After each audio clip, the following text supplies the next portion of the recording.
My name is Burial, and I am the fastest man alive.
Alright, hello everyone and welcome back to Campaign 2 of Dawnward. One of our players is not here tonight. Good old Zeke. He's busy. So the boy will be filling it now. No, the boy will be quietly playing in the background until he goes to bed. But yeah, welcome back players. Hope you guys had a good week. Last session. We need to have a talk about last session. A lot happened. No. Well, like, event-wise, nothing, like, it was Nothing short, happened. but it was self-contained, but it was a lot to mentally process. So Era is going to handle the recap for that one. I was just told this, so I was not prepared, but I can. Yeah, Just do it off the cuff. yeah I am. Alright, Yeah. you can handle it. So, I want iron. what? So, last session, I, Pom, was in my apothecary, hanging out with my student Nicolai, Nicolo, Nicolo? Nicolo, Romeo. Nicolo Botticelli. Nicolo. And then Roqufort and Zeke came to visit, and Nicolo is the head of Magus Elysium, the head of magic and all that, and he seemed maybe pompous, I don't know. He was introducing himself, and Zeke tried to cast a spell which rebounded on himself, so he was silenced for almost the entire stream. And because of that, Roqufort noticed that he had the reflecting magic armor that Lady Windhurst had, but without discussing that, decided that there was an enemy and attacked my student Nicolo, the head of magic of Magus Elysium Academy, for having a magical armor. And so a fight ensued where essentially I, Pom, cowered in the corner. Roqufort considered murdering me, and Roqufort and Zeke fought the head of Magus Elysium. And in the end, Roqufort declared peace, and my apothecary was destroyed. But then Nicolo destroyed Roquefort's music box that she uses to cast her spells. So she is very mad and flew off with Zeke. But when she came back, she apologized to Pom. And then everyone realized that no one had listened to Pom, because Pom didn't want to go kill a glade dragon. And everyone thought she did. She wants to befriend them and get the parts of them. And that's what happened, right?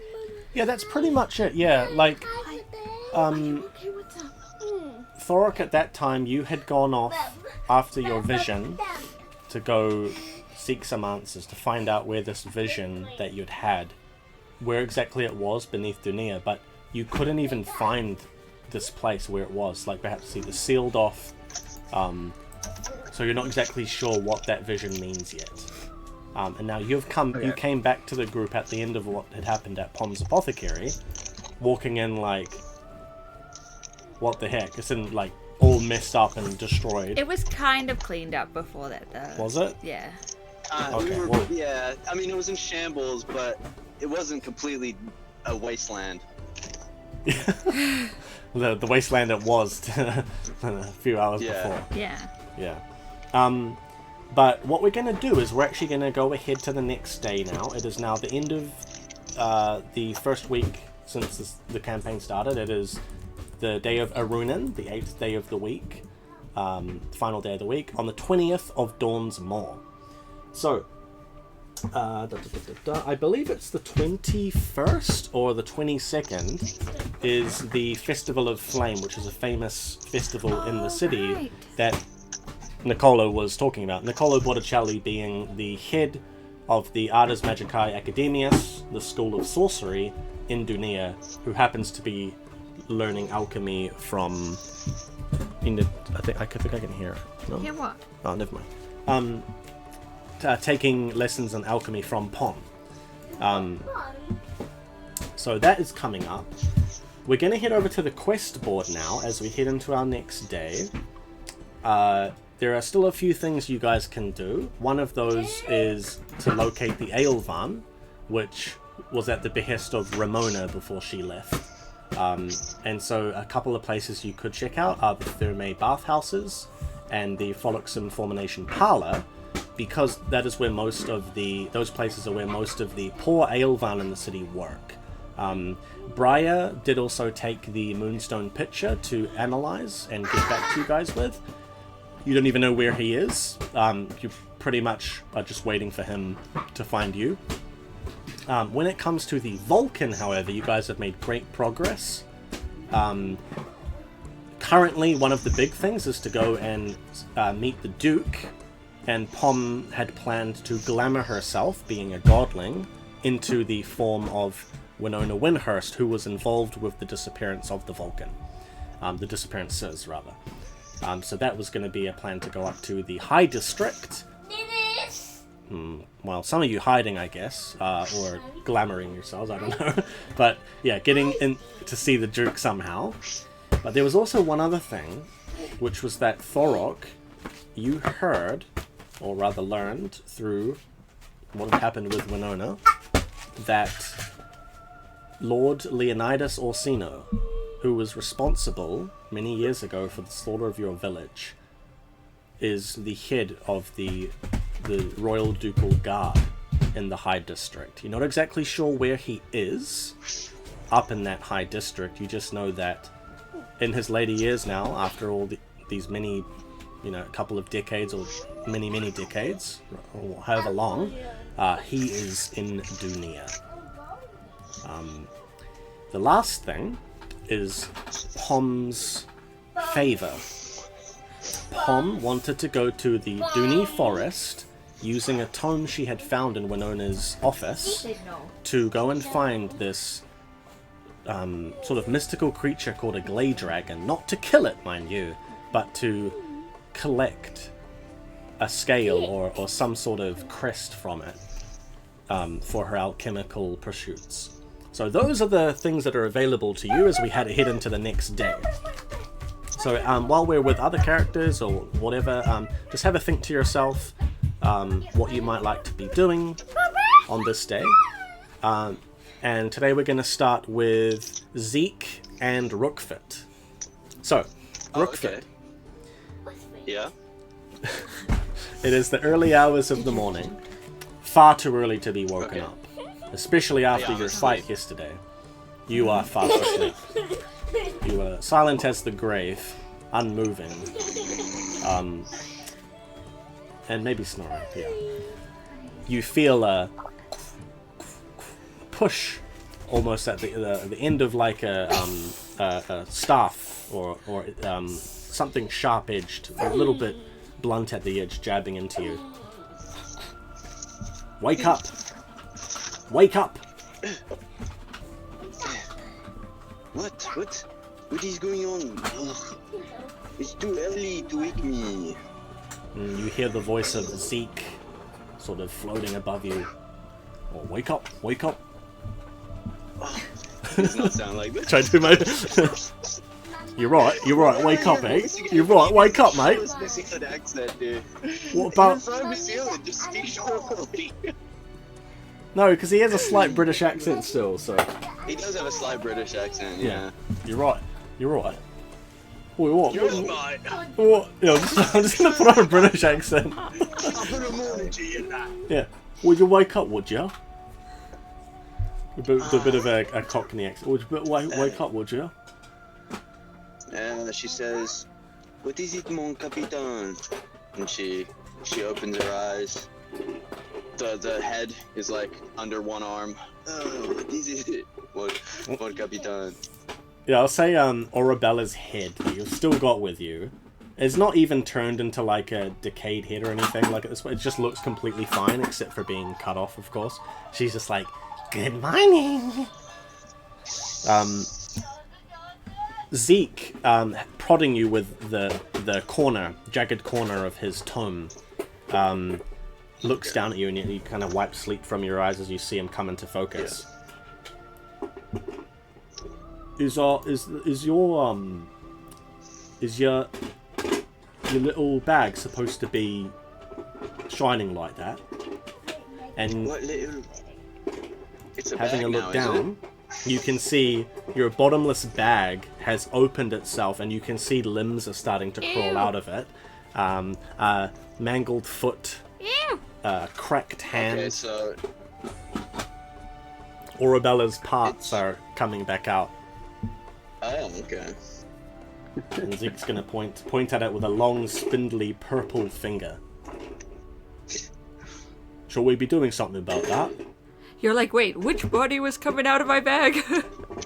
I do not know what is going on. I'm sure it'll be fine if we just ignore it. Are you sure? I'm too tired to care, mon capitaine. Well, alright, well, I'll handle it then. And he's gonna start pushing the limbs back in. And as he's doing that, whoa, he gets sucked right into the bag. And you just hear, oh. And the limbs do go back in, but all you see is like Wizard of Oz style, Zeke's feet, like his legs disappear, and he's sucked into the bag. Mon capitaine?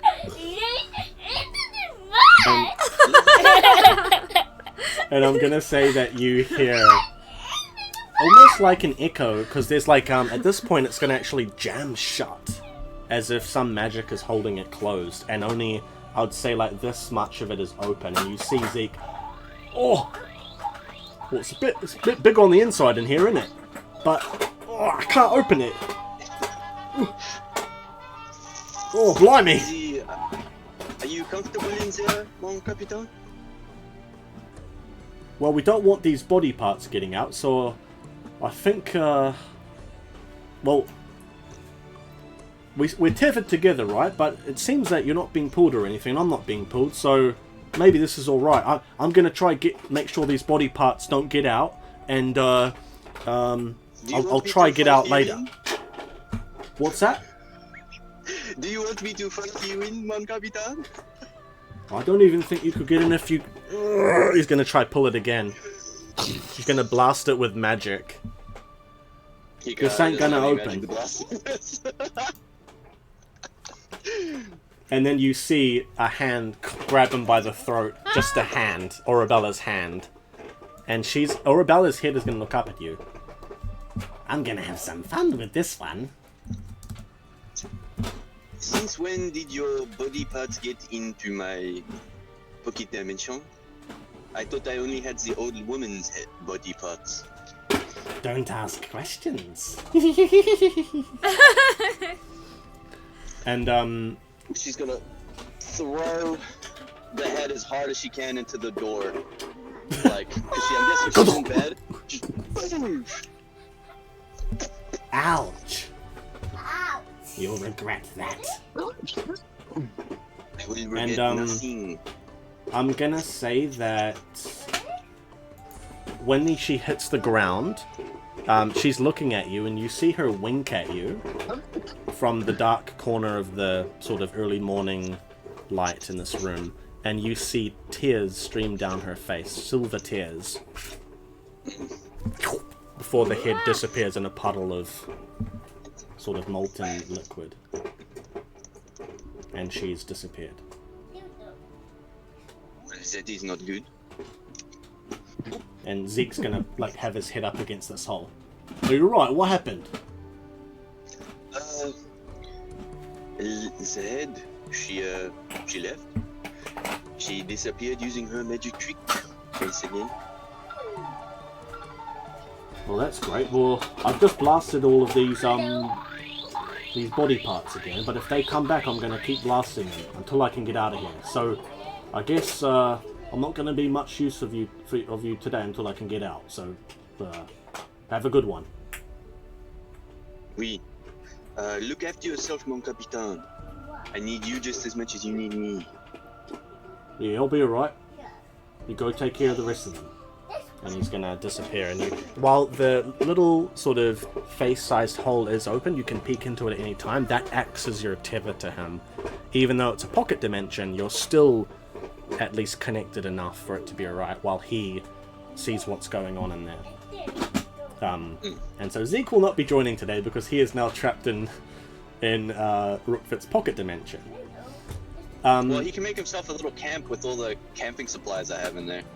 Yeah, I'll say that if you need anything, that's like, you know, he's gonna like slowly push it through for you. And you're just like, come on, can we just hang it? It's like...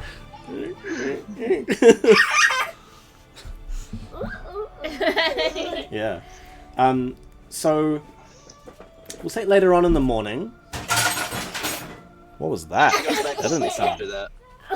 Do you go back to sleep? Yep. Yep. Thorok, you're probably going to wake up a little bit after that. I'll say Zeke is probably the first one up. He's been disturbed by Roqufort. Roqufort goes back to sleep. You wake up slightly afterwards. Though you did not have any dreams this night, the rest of them filled you in on what had happened while you were gone. And, well, although you weren't involved with what happened with Pom, you're not entirely sure if Zeke and Roqufort are still feeling guilty or not, but I'd say I don't feel that... guilt at all, by the way. Yeah, I don't even know. Like, you guys apologized, like, but Thorok was not involved. You're innocent. You're the innocent party in this, along with Pom, Thorok. Believe me, Thorok, if you were there, you would have been on our side. You would have been on the right side of history. Attacking innocent people.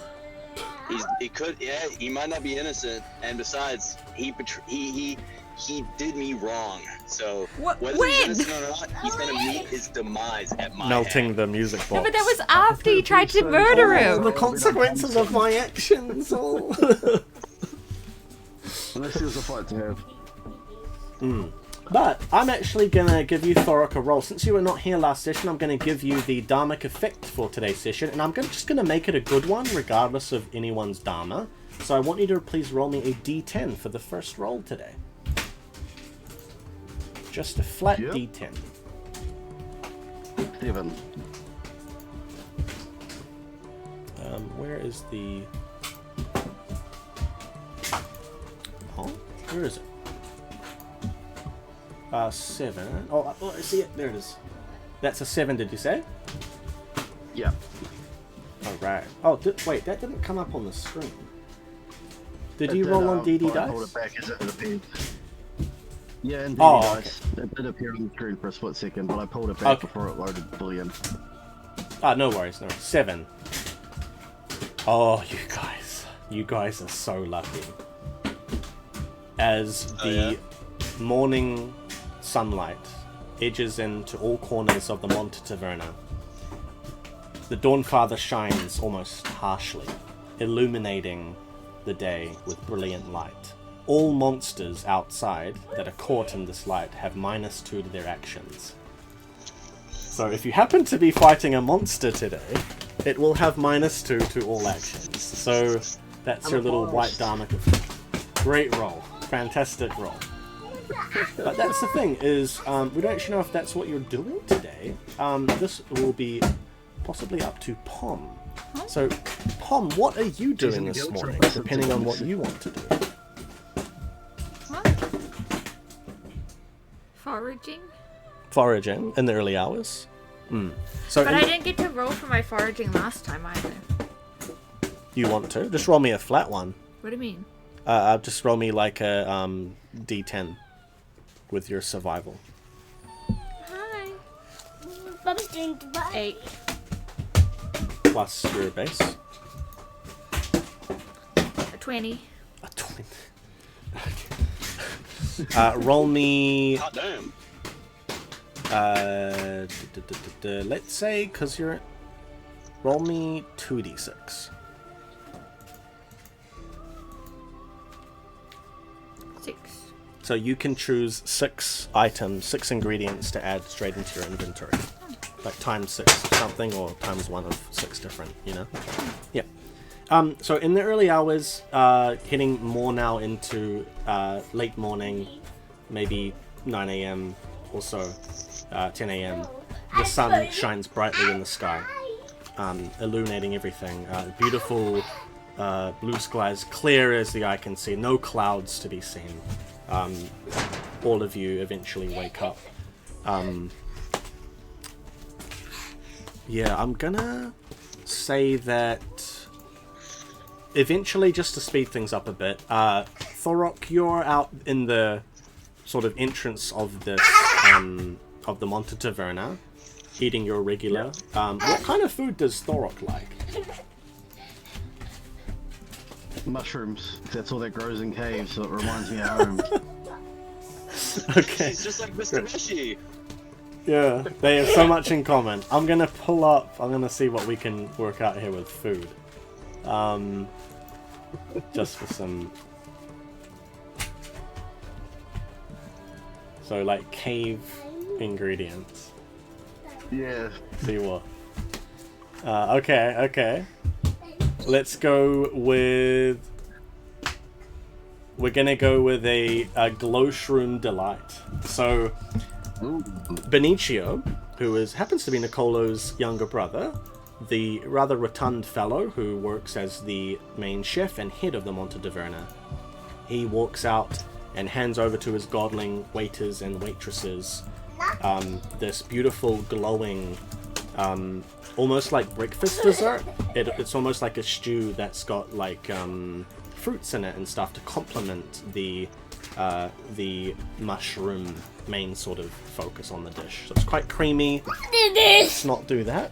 Do not throw stuff at the TV, please. Okay? It's alright. Just be careful, because you've just touched something and I don't know what happened. Okay. Yeah, be careful. Alright. A little godling carries over a dish, slides it over to you, this nice delicious sort of grilled and cheese-coated glowing mushrooms. And I'd say glowshrooms are something of like a delicacy, perhaps, a little bit rarer to come across, and as soon as they catch your eye when you're in those dank caves, you're straight over to those. And so when the smell of it wafts up to you, and the little goblin pushes it, "Good morning, Kiwa. Glowstream delight." Oh, the smell hits your eye. Reminds me what the brew mother used to make. It's Yeah. gonna be good. Looks like Glowshrooms back on the menu. Spiders. Spider brews. I'll say at this time, Roqufort sort of meekly trots and almost falling down the stairs, still wiping sleep from your eyes.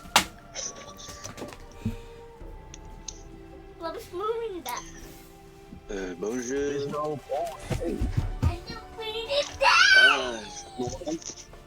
Mon captain is somewhere else for today. Do not worry about it. Thought you guys couldn't be more than a few mouthfuls apart. What? Say that again? I thought you couldn't be too far away from each other. He's always right in my heart. Did you eat him? No. So I wonder how he tastes. What are you eating?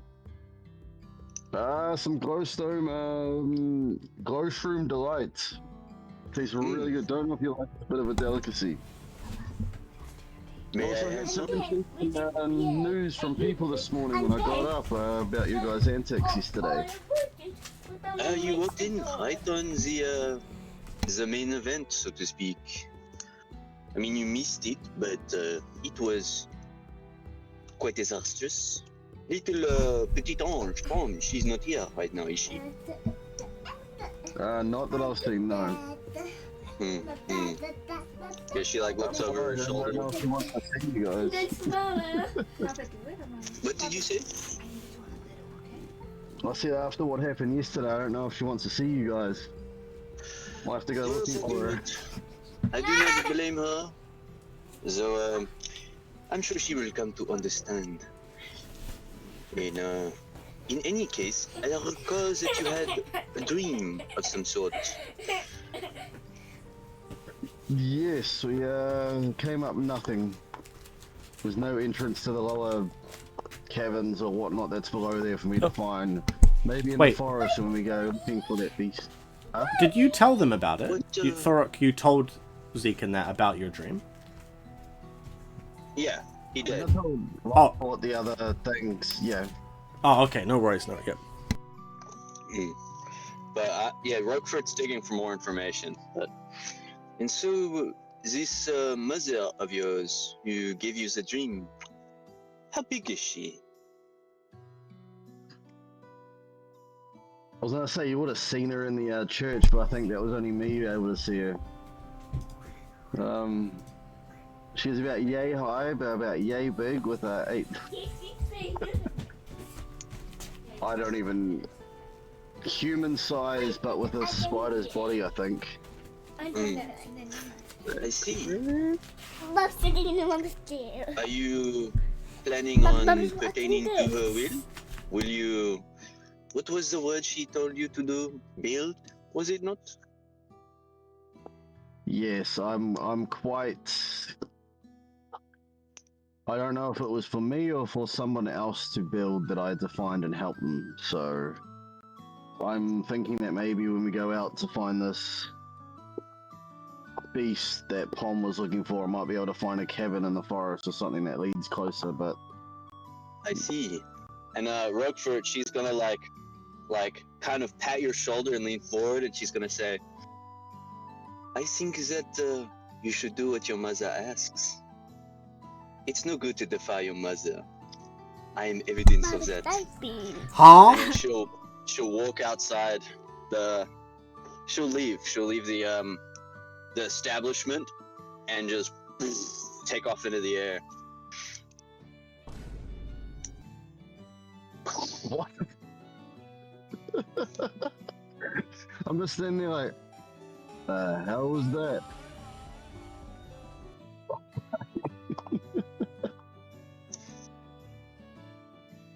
Your mic's off, Jaden. Can't hear you. Sorry. We have some soundboard stuff now, so I was doing some soundboard. Sorry. Yeah. Nice. But yeah, Thork, you'll notice that Zeke isn't here, and so far it's not like Zeke to not be up this Oh, early they in the already morning. mentioned it. Oh, did you already mention it? I wasn't listening then, I guess. Yep. Sorry. Yep, I said he's always in my heart. And Okay. asked him if he ate him.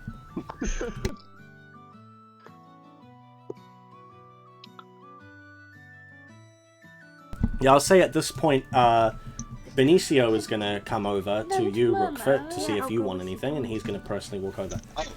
Good morning. How's it going? Yeah, you didn't hear the part where I flew away. Oh, wait, flew where? To go do some shopping. And now that Okay. she's free, she's not tethered to Zeke. She can explore, she can be This free is and not happy. good. Don't worry, I'm planning on finding Pom after the shopping trip. Oh, no, nice, sweetie. Come So here. I'll finish my meal and then probably head to Pom's apothecary to see how things went yesterday. See how she's Yeah. doing. Scary. Yeah, we'll say, Roqufort, you can do your shopping and then make your way over there as well. Thorok will probably be enjoying his nice glow shroom delight for now. But then I'll say instead of that, Benicio is going to come over to you, Thorok, while you're eating. Good morning, Thorok. Are you enjoying the glow shroom delight? Yes, it's a delicacy where I come from, so having this just reminds me of those special occasions that Mother used to make. He's going to pull up Those nights in the a dark. chair beside you. Oh, whereabouts are you from? Are you from Vulcanspad up on the mountain? You could say that. I'm a nomad, so I'm from a few... Yes. Ah, you're a nomad, Yes, are you? I am. Oh. You Well, I got around travel quite a around bit with my- with the your clan, your Vulcan clan. My clan, yes. My brood. You're a brood. Oh, okay. Well, that's quite nice. And I wanted to ask you just a little bit about the hygiene with the Monte Taverna, if you don't mind. You got the spiders on your arm, and I noticed they were leaving a bit of a webbing sometimes in some places. Could we have a bit of a talk about that, if you don't mind? Yeah, I'll get them to tidy it up. Right. Well, I don't like to discriminate with the nomads, because I know they like to befriend the creatures of nature, so I'm sorry to bother you. I just wanted to make sure that the other people staying here at the Monte Taverna are not inconvenienced, you know? Yeah, well, if they want the other bugs climbing around while I'm here, I'll get them to stop catching all the stuff for you. Oh, well, I didn't notice we haven't had so much trouble with rats recently, so I do appreciate it. But anyway, no if you problem, and... I'll get them to stop. Oh, thank you. It's alright. If you and Zeke are planning on staying further, don't worry for now. I'll collect the payment later. Yeah, he's got the rest of the money. He's already taken all my money at the moment. He's disappeared. I gotta find him to get it. So I'm gonna go look for him now so that we can pay for you, and I'll stand up and just head to the door. Alright, no problem. Have a good day then. You too. I'll head to Pom's. I'll swing by the Is the Bard Steel Brothers on the way there? Yes. Can be. Roqufort, what are you wanting to buy particularly? Like, I've written down everything I want to buy. Red root, a carved mask, and a journal/diary, along with writing implements. So that would be 40 all up. But I want to see if I can haggle for a discount using charm, and failing that, I want to roll the presentation against the merchants. Let me just go over to the Dunni map for a minute, because we can get into this stuff.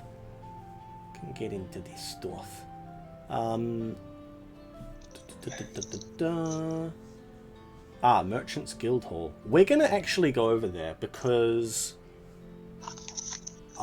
we haven't been there yet. So we're actually gonna go there and introduce some characters. So Thork, while you can go off and do that,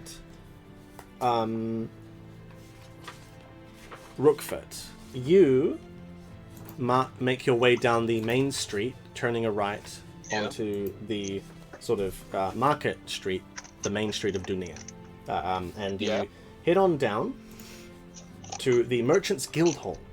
So, located in the very center of the city itself, the Merchants Guild offers no allegiance to any political power in Romania or Erosia, operating across all of Dawnward as a means for traders and artisans to efficiently buy and sell their wares at lower prices in return for membership and perks. Much like the caste system of Narathasea over in Erosia, which is to the west, the Merchants Guild is managed by 4 highly ranked artisans and craftsmen who have proven themselves in their respective crafts. So, as you walk in, I'm gonna say that because it's kind of early morning. Let me have a look.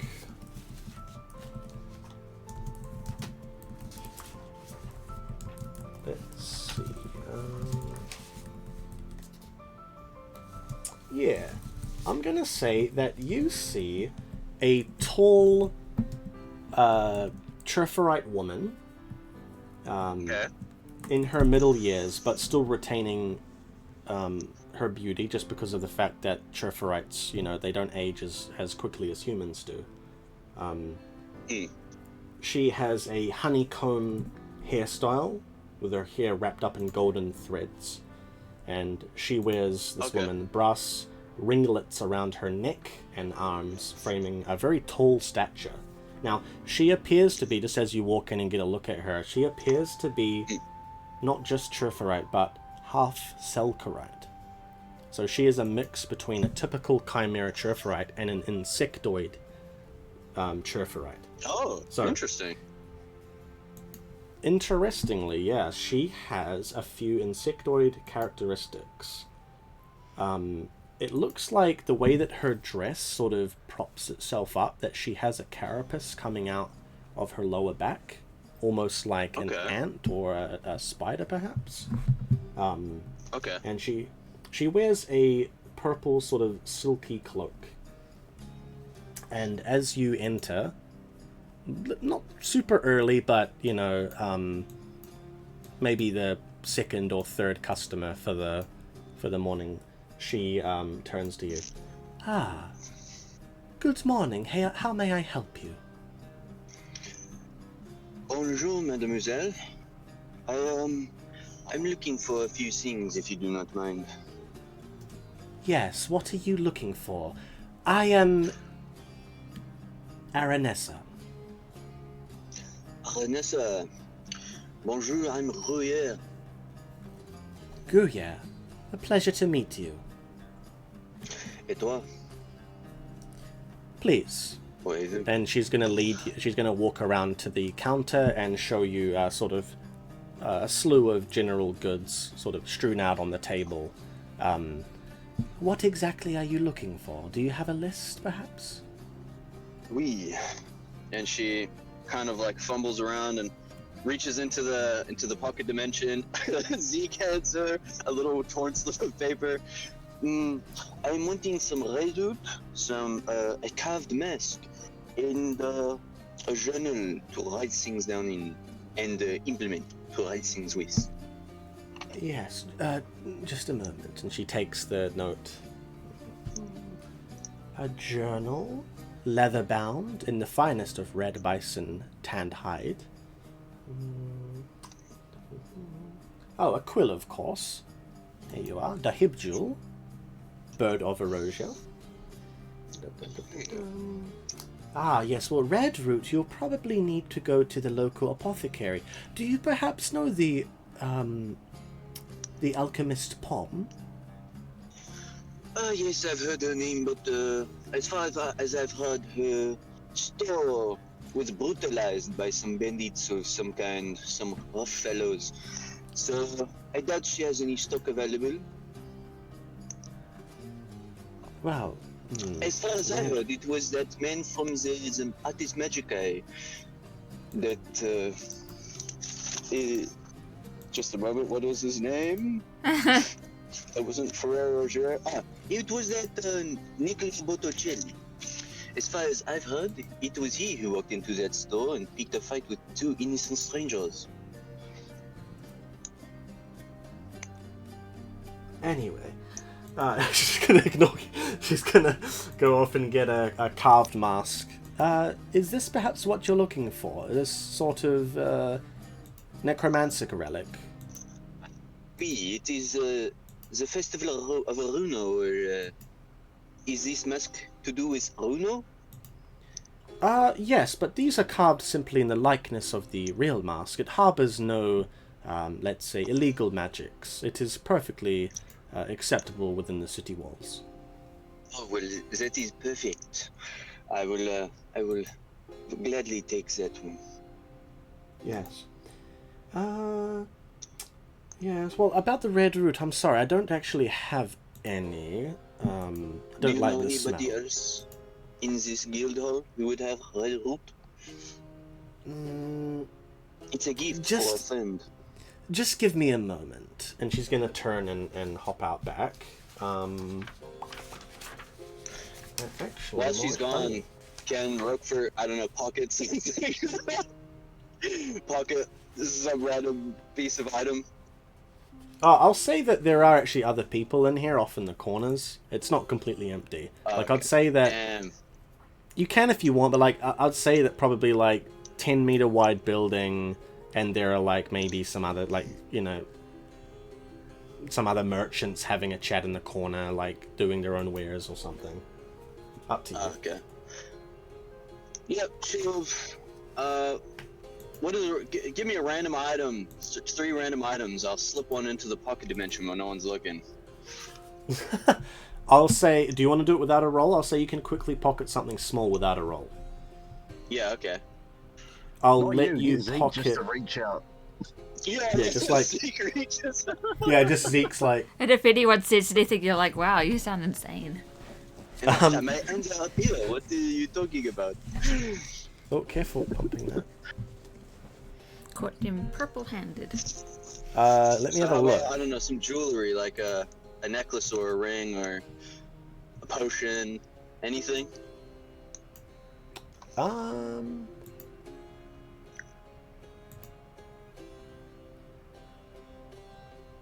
was gonna say, you can actually steal a monocular if you don't have one. Oh, I'll take a monocular. Yeah, because it's like kind of folded up and sitting there like as a display item. It's quite nice, and it's worth 10 Yeah, silver, let but me see lets in you... my... Yeah, I'll take a monocular. I don't have one yet, yeah. Cool, no I'll take one problem, of yeah. those. So you just sort of Sweet, pop thank that you. in. And then you hear a voice from behind you, and you're not sure if he's seen you or not, but you hear, good morning.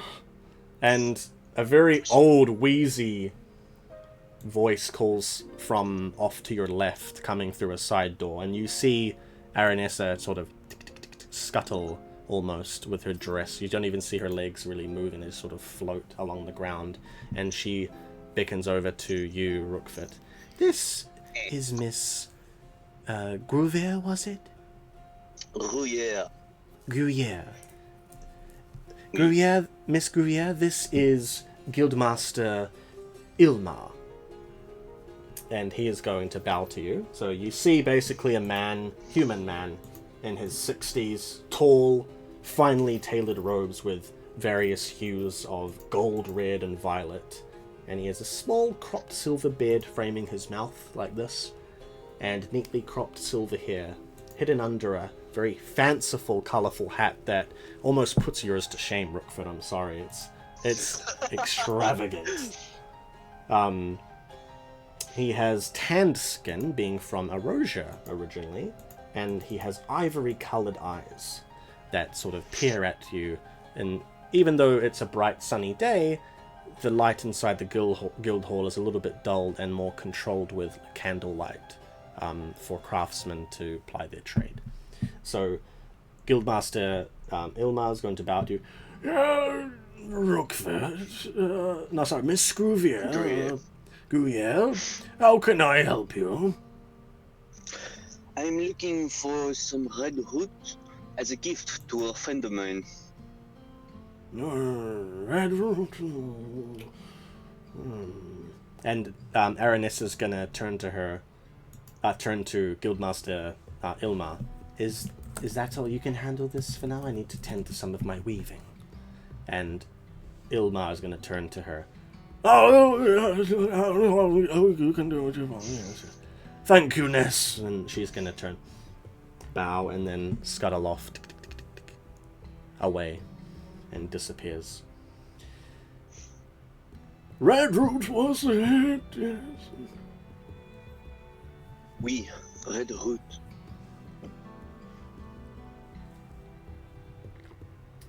Water.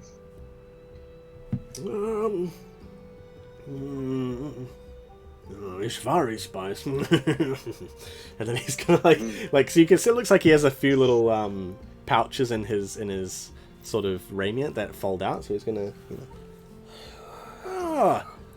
I have a vial of maybe a couple of vials. Yes, 2 vials of red root I have on my person. For personal use, of course. Would you like them? If it would not trouble you too much, oui. No, you can have them. Here you are. On the house, as they say. My dearest thanks. You are too kind. Yes, and Ness was saying that you wanted to purchase a few things. She said something about a mask and a journal. Oui. She and she'll reach and show him the mask. She selected this mask for me and a journal. It is on the counter. Oh yes, that'll be was it 40, did you say? 40 silver. It would have been 40, but now he gave me the red root for free. It's only 30. Alright. That'll be are you a member of the Merchants Guild by any chance? I always forget to ask. I'm not sure, but my family does have some connections. Unfortunately, we cannot take. I usually don't do the trading myself, you see. My servants usually get it. If you do not have the token of a member of the guild, I'm sorry, but no discount. That's the rules. And what does it take to get a token? You need to become a merchant and, well, prove that you are at least a skilled artisan or skilled trader. Ah, I see. Hold on. What's my skills? My value skills and composition. How about if I show you just how good I can use my hands to craft things? I suppose you could, but not right now. You'd need to schedule an appointment through Aranessa. Her patience is now wearing thin.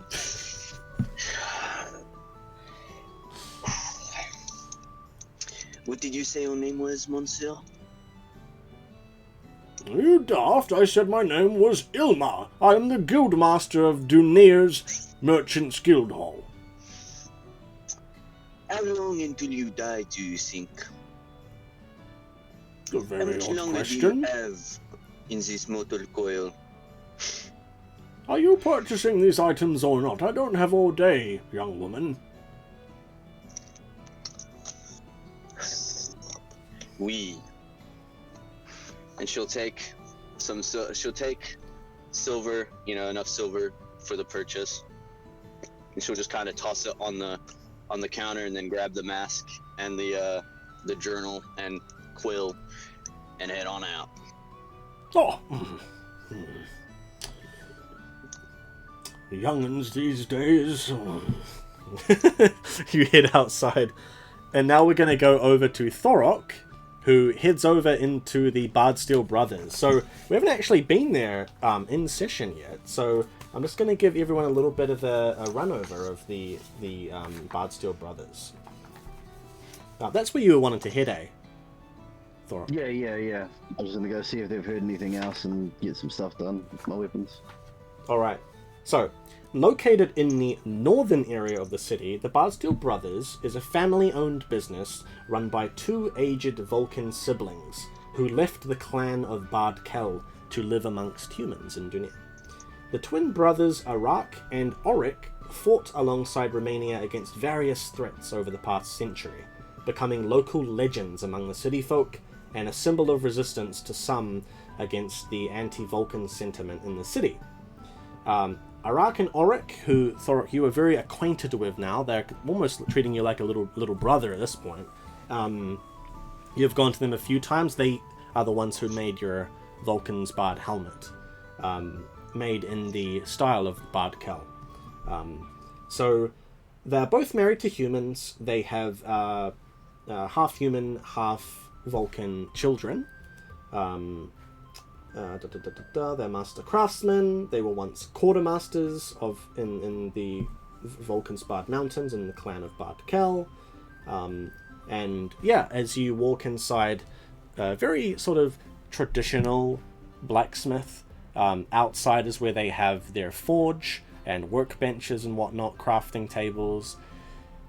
You head inside to sort of a square-shaped room with shields adorning the walls, weapons strewn across and at the tables and whatnot, and surrounding the circumference of the room, things like that. And I'd say at this hour, I'd say Arak maybe. Yeah, Arak. I'll say Arak is standing, leaning against a banister in the entranceway. And as soon as he sees you, he nods to you. Oh, morning, Thorok. Morning, Arak. Any news today? Any more about the missing Vulcan?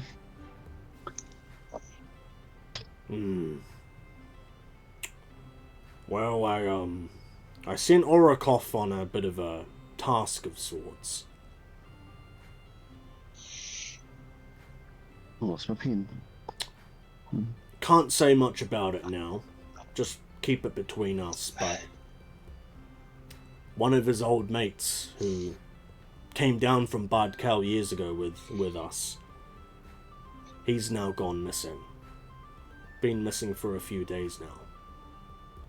What you told us about the that woman up in the High District who was sending them away west, Yeah. we think he might have been in with the most recent lot. But we don't know much else yet. Alright, well, if I see him, I'll, what was his name again? The one that got taken. Orok's mate, you mean? Yeah. His name was Rak. Well, if I see him on my journey to find the missing and figure out where they go, I'll do what I can to save him. Alright. Did you need something? And at this point, Arak's going to push off, and you see his full height, broad-shouldered, he's got rocky skin, and in his later years, his, well, they're called cephalic headstones, what the Vulcan have, these wide sort of, you can kind of see Thorok there on the screen, this sort of wide-brimmed, rocky head. In his later years, he's got like moss all coiled downwards over his broad shoulders, and he's got like a beard of it as well in his later years. And he's also a lot taller than you, Thorok, so he pushes up to his full height. Yeah, what was that? I came upon this dagger and I was wondering how much it would cost to get it upgraded and sharpened and ready for battle, sort of thing. Yeah, let me have a look. Oh. I hand over the dagger. You get this from the Chantry or something? This is quite fine. Yeah, it was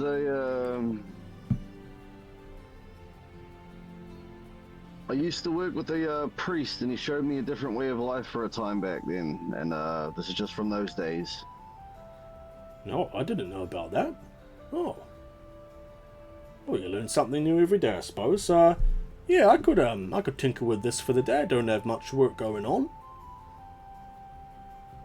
Sweet. Yeah. The cost on that, if you don't mind. I'm So I know not sure not to right spend now. any more of your You'd have to bring it. You'll have to come back later once I've had a tinker. But you know, I'll always have a discount for a fellow Vulcan. Nah, thank you. Also, I was wanting one more thing. Have you got any shekels available?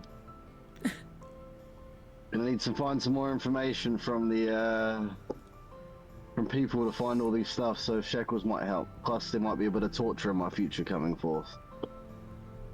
He's gonna fold his arms a little bit. He's gonna put the dagger down on the table. Look, I know, Thorok, that you're investigating what's been going on, but you know, you're not getting into trouble, are you? We're Vulcan. We don't want any more trouble in the city. It's a family matter. My original family, the one that I told you was killed. That's all I'm gonna say about it. But I need some shekels. Right. Well, It won't you come know back what? to I you. could actually make some up. I would have to make up some chains and things like that, put them together. But I could get that for you along with your dagger tonight, perhaps, if that's all right. That would be fine. I'll even pay extra if you can make them as strong as possible. All right. You take care of yourself then. Don't get into too much trouble. You too. Thank you, Arak. I'll see you tonight. And I'll Alright. turn around and walk out of the store. And start heading towards Palms now, because that's all I needed to do. Yes. So eventually we'll say closer towards midday, Roqufort and Thorok, you both arrive at the door to Pom's apothecary, which is firmly closed shut. Can we arrive together, or...? Well, We'll maybe say at you the guys same will just time. arrive at the same time. It's fine. Yeah. Yeah. Bonjour, Thorok. Afternoon to you too. I'm guessing this is your handiwork. Do you know where little Pom is gone? I'm hoping that she is in. And I shall rap on the door. Oh, petit ange. Knock, knock. Petit ange, are you home? Who is it? It is me, Roqufort, and Thork is here too. Oh, hello. Are you here to help me on my adventure? Oui, of course, I petit come out ange. wearing my little backpack. And she'll Roqufort will kind of roughly pat your head. Bonjour, petit ange. And then I turn into the red panda. Thanks. I have a gift for you to somewhat make up for what happened yesterday. And Roqufort will reach into her sleeve and pull out the red root. I thought I smelled some of these, saw some of these around your apothecary. And I thought maybe you'd want more. Well, I could use one of your feathers. My feathers? Ooh. What for? To study. That's a... What are you hoping to find out? The magical properties and how it could be used in alchemy.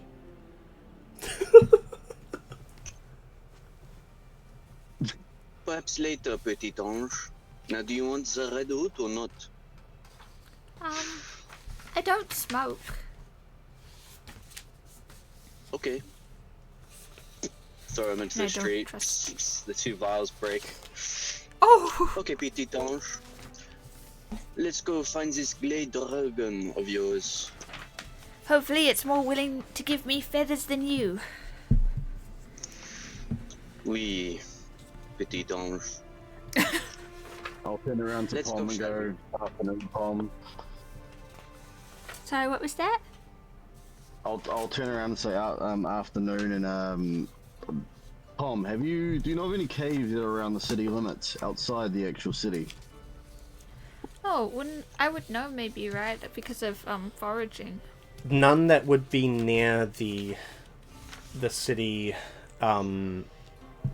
like probably 5 to 10 kilometers west towards where the Vulcan Mountains begin, but that would be about all.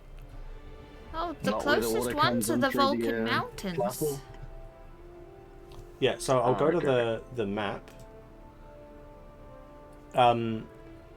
So there is a river that goes through the Dunni Forest and then leads all the way down to the city itself.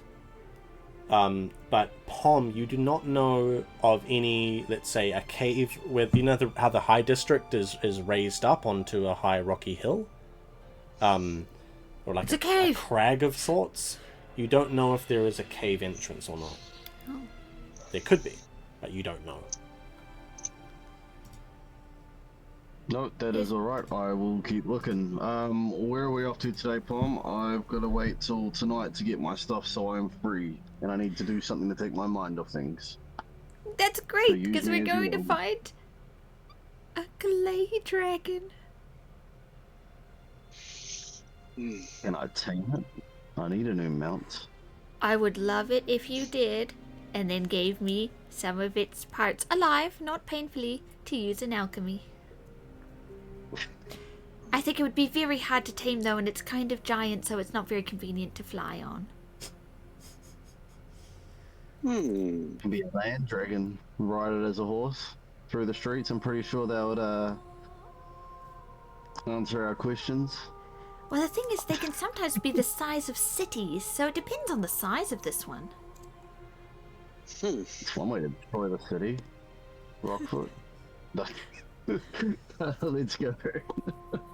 What? What did you say? Caillou? Alright. I think You my call him ears deceived me. Caillou? Yeah, that means pebble in French. Okay, because it means monster in Japanese. Oh, okay. So I was like, why did that's you kaiju. suddenly speak Japanese? Yeah, sorry, that's what I was thinking. Caillou. Yeah, okay. I was like, what? Yeah. Go, let's Alright, go. where are we headed? Which exit of the city are we leaving through there, Pom? West, ne? No. Oh. You'd die. Every time you've said it, you've pointed over there. Yeah, it's Would die. northeast. That's So ominous. the Dunni Forest is northeast, and it would require going out of the north exit. But it is about, I would say, a half a day's trip on foot. But if you guys were wanting to take passage via, like a carriage or something, you could.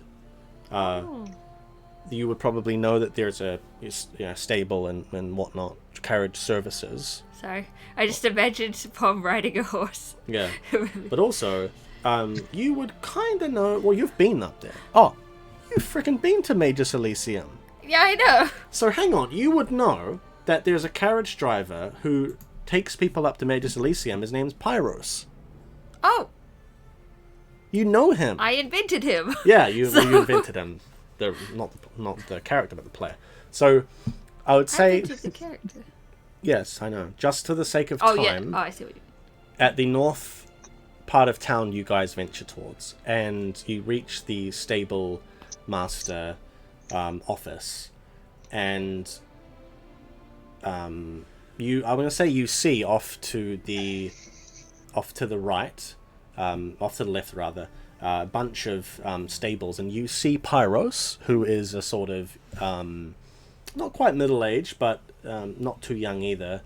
Desert Aelvan with sun-kissed skin and almost like burnt auburn hair in a very simple tunic. And he is going to turn to you, Pom, as he's brushing one of his horses. Are you glamoured or not glamoured right now? Not glamoured. Not glamoured. Does he know you're glamour or not? Would he? Probably yes, right? What do you mean? Because up north you wouldn't need to use it. Yeah. Yeah, so he would have seen your Real form. real form, yeah. Ah! I know you, don't I? Yes, it's me, Pom, the fantastical alchemist. Yes, yes. Oh, you were the talk of the town up in Major Elysium. How are you doing? I haven't seen you in a while. I have my own apothecary here. Really? Yeah, it's under renovation. Oh.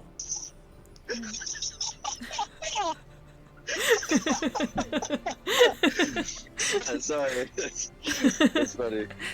Well, I was actually just heading up to Major Elysium, you know. Is that the way to Dunni Forest? Yeah. Are you wanting to go up north? I am actually. Not all the way to Major Elysium, but yeah. Oh, We're on an adventure. are these your friends, are they? Acquaintances. Acquaintances. Well, my name is Pyros. I am the carriage driver, sole carriage driver, leading up towards Major Elysium. Would be Good in for safe you. hands with Pyros. Yes, well, my hands were once used for more nefarious things, and he's going to twiddle his fingers, and you can see that he's got salve sort of drenched bandages wrapped all around his fingers, hands, all the way up to his forearm. Looks like he was once a pyromancer, or he might still be, but the sort of skin underneath that you can see looks to be rather healed. Usually pyromancers have scorched arms. But you can also notice that he's actually got quite a strong build for a sorcerer. Looks like he might work a lot with his hands, some sort of crafting, but you're not sure. Just having a little look at him. Yes. Well, I'd be happy to take the three of you up there. Sounds great. Can I hop on the carriage? Yeah, you hop on the carriage. It's a just very saw it simple come carriage. along. Has a wide space at the back for a bunch of people to sit on. It's a windowless one, but it does have a roof, and he sits up the front with his two horses. I'm gonna say that Thorok, as you walk past, he's gonna look up at you. How? Please don't take this the wrong way, but how much do you weigh, might I ask, good sir? I'm lighter than I look, and I step onto the carriage. No. Tips over, breaks a hole in the bottom. Yeah. Oh. It becomes like a Flintstones car. Yeah. And he's gonna stare at you, Roqufort, as you get on. Oh, she's not getting on. You're not getting on. You're She's gonna gonna fly. fly. They fly now? She got They fly. freedom. She actually, I wrote that in her character sheet, dude. I wrote in like the gear background. It was she flies now. She flies. She flies now. Oh. Yeah. Yeah. At this. Yeah. Okay. So he's gonna look back to you then. Are you coming with us? Oui, but I shall not be riding your lovely carriage. Goodbye. Okay. Then. Oh. Wait. No. We got to do the. Hang on.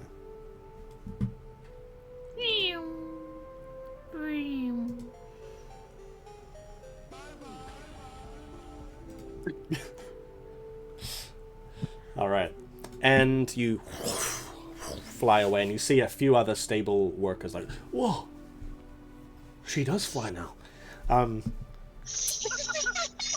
Pyros leaps up onto the front of the Steam-powered. carriage. All right, Butter and Cup. There's two horses. One name's Butter, the other's name is Cup.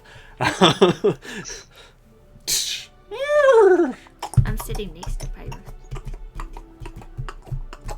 And veering off to the left, you guys begin heading up north into, well, the outer reaches of Dunni City. So just a minute.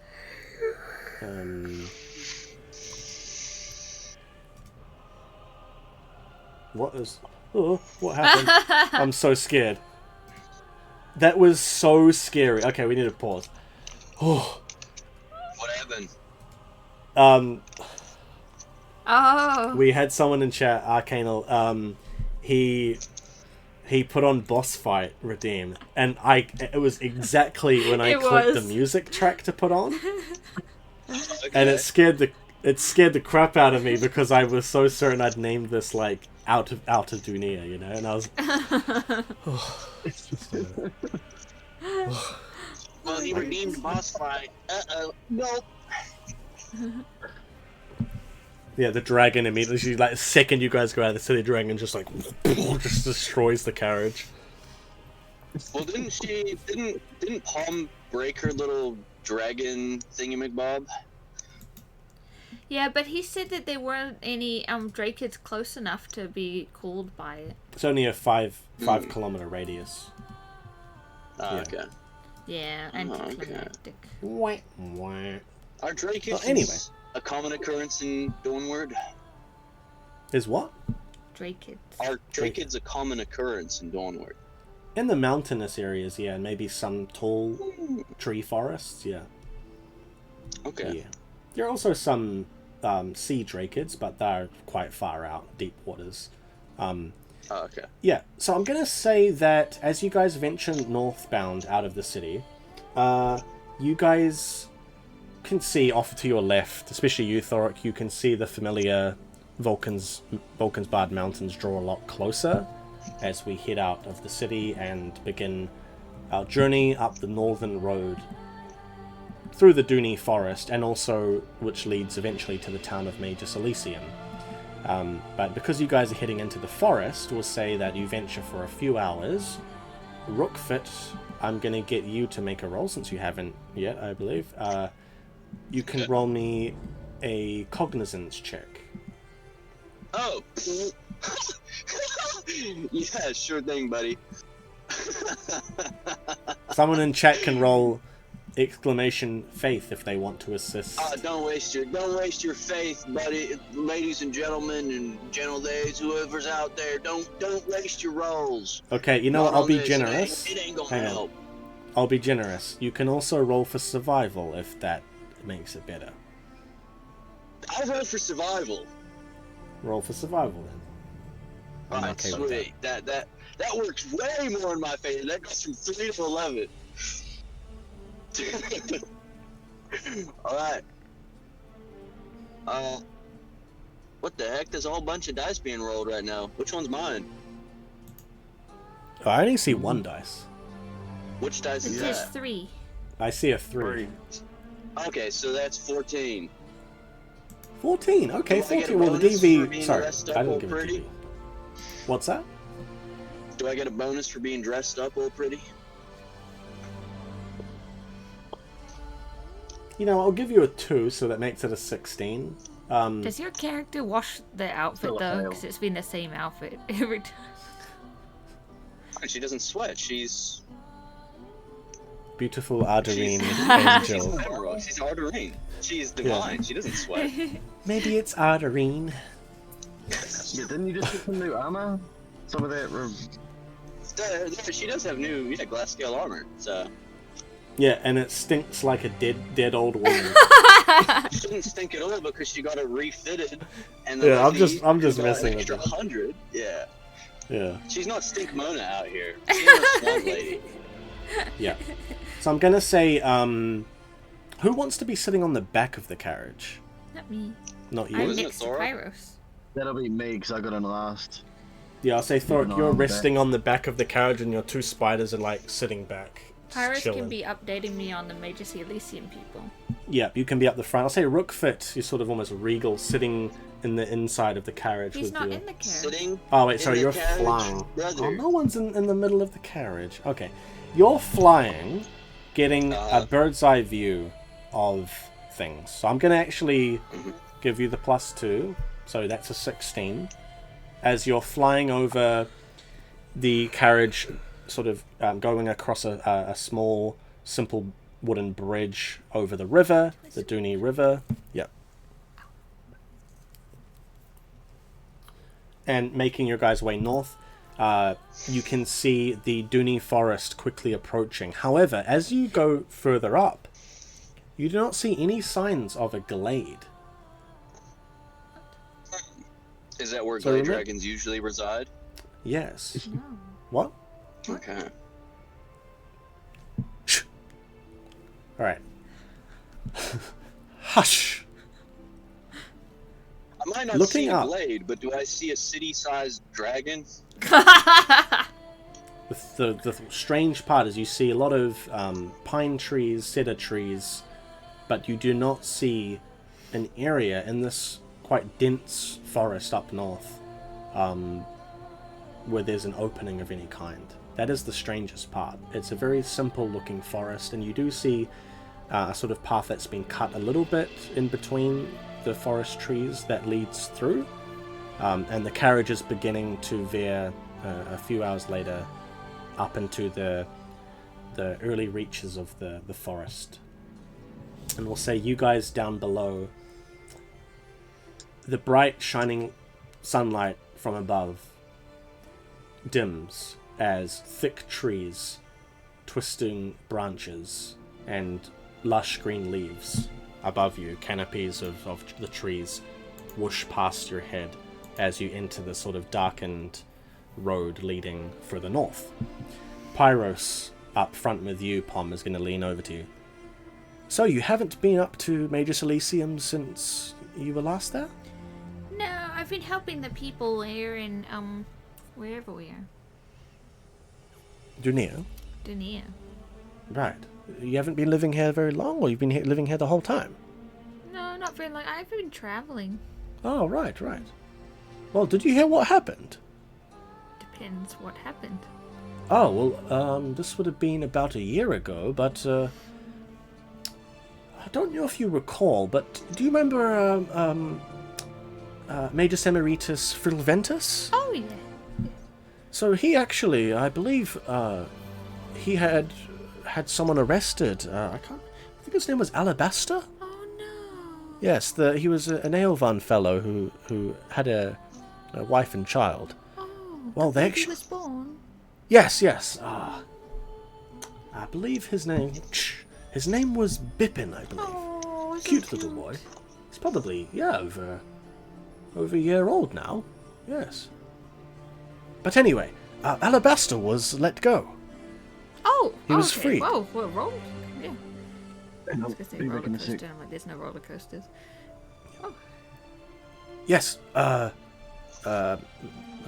fellow Aelvan from Erosia, he assisted in everything that had happened there. That apparently a bard had been cursed by someone, and all sorts of curses were involved. Oh, I shouldn't have left.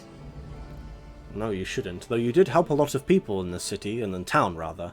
An Yes. alchemist's work is never done. Very true. Everywhere I go, people are needing help with Oh. potions and things. Really? Oh, who have you been helping in Dunia? Everyone, especially the poor people, mostly with like illnesses, not curses. Oh, right. Well, yes. Well, I've actually reopened my, well, I wouldn't call it a smithy yet, but... What? It closed. Yes, I had a bit of an accident, with, and he's holding the reins with one hand and he points down at his bandages.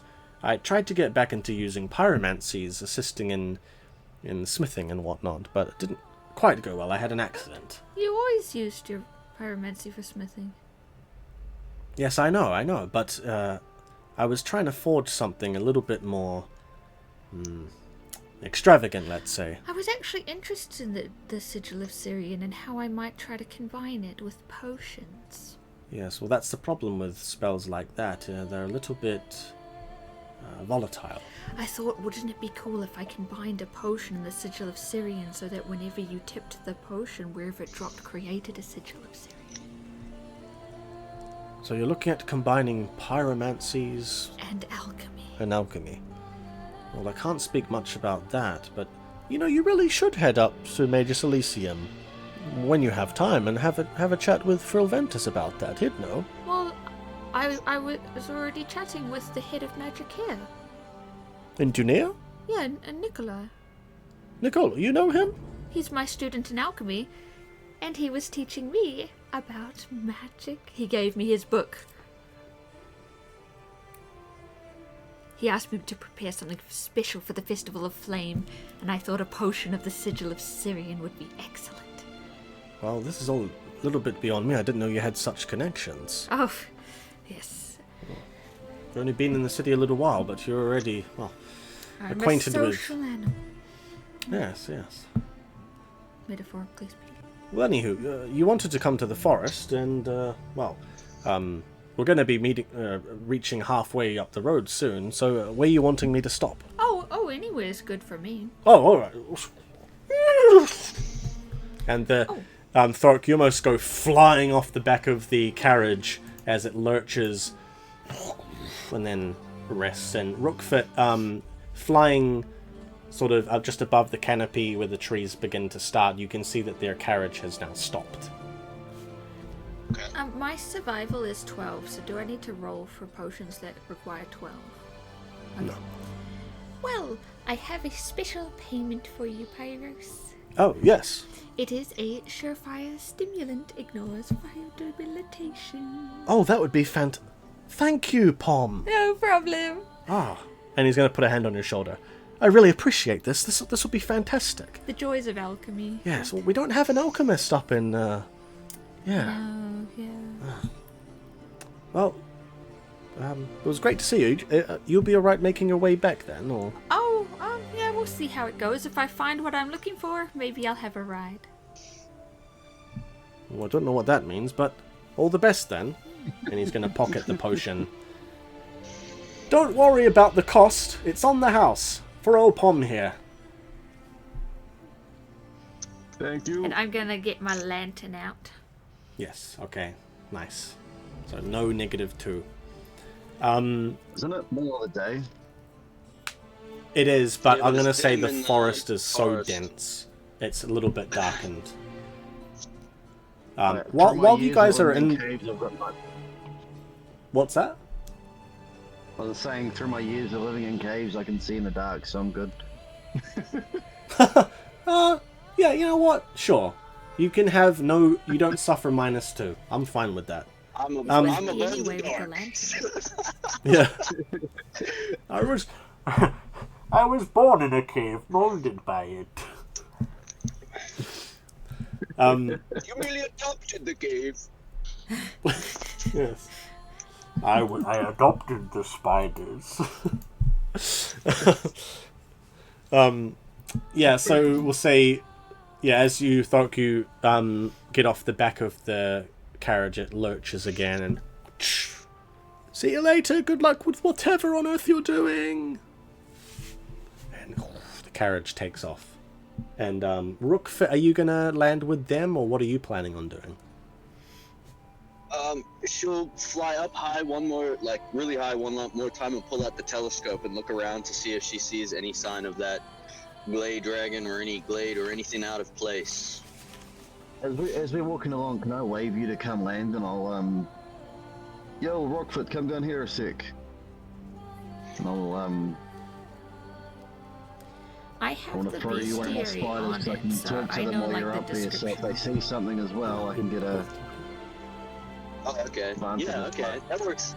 Yeah, that works for me. I'll swoop down to Thorok and then let one of the disgusting spiders take the place where Orabella usually sits and then shoot back up into the sky and then pull out the telescope and look around. Hold the And I'll telescope say- up to the spider's eye. I'll say to Thor, does Roqufort even know what we're looking for? Nope, but that's why I sent one of the spiders. It's to keep an eye on where she's gone, and we can go do what we need to do. Because I have the bestiary on it. Well, she's So I just don't- having a look around and then we'll come back down and report if she sees anything or not. She doesn't know what she's looking for. I'm gonna say, yeah, you guys don't see anything that sticks out. Okay, well then she'll come back down, and she and one of the spiders will report that. What were you looking for? You just throw it down, and it makes a little parachute as it floats down.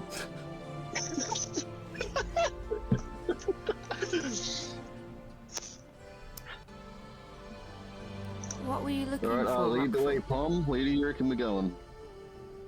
Not see anything up there, Pom. Nothing out of the ordinary. For But- something that is apparently the size of a city, it did not appear at all. Leads the way. Glade Pretty dragons are darn. covered in vegetation, Good for them. which means they're camouflaged. Oof. Enough. Let's go. Pass the feet. Wait, so we could technically be standing on it now? I Exactly. wonder if it's covering up a cave. Maybe it is. Like caves. Do you like jazz? You like Jack? Do you like Can my spiders caves? communicate with other forest spiders and critters? No, actually. You can only talk to your brood. Your brood. So, I'll say you guys head over to the more dense part of the forest. The left-hand side is not so dense, because it edges closer towards the mountainside where it begins to sort of disperse. But the eastern half of the forest is extremely dense and stretches on for, I would say, about 20 to 30 kilometers off into the distance. But as you guys head further in, let's Mr. get... GM? Yes.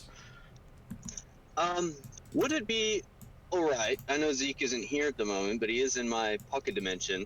Would I be able to hand him my carved mask, and would he be able to add necromantic sigils or anything to it? Because he's very well versed in Aruno and, He could do it deification or deity. to ready it for you for next session, but not this session. If That that's works. all right. Yeah. Yeah, So that works. He reaches I out. shove it into the pocket dimension. You know what? You just give me that. I'll have a little bit of a look at it. What? And pulls it up. Merci, mon capitaine. So can we do some kind of tracking? Yeah. So roll me a knowledge check. Do you have proficiency in bestiary? Yeah. Wait. What do you mean? Knowledge, and then Drakid. Yeah, Drakid. Sorry. Proficiency in Drakid. Sorry, Yeah, I bestiary. do. So roll me a knowledge check with a plus 2. If you fail, I have knowledge and Drakids as well. Oh, do you? Okay. 13. If You both can have of a you plus. fail, I don't have knowledge in Drakids. Thork, you can roll it as well. Then I'll allow both of you to have a little bit of a scan for it. Is that a roll 10? D10? Yeah.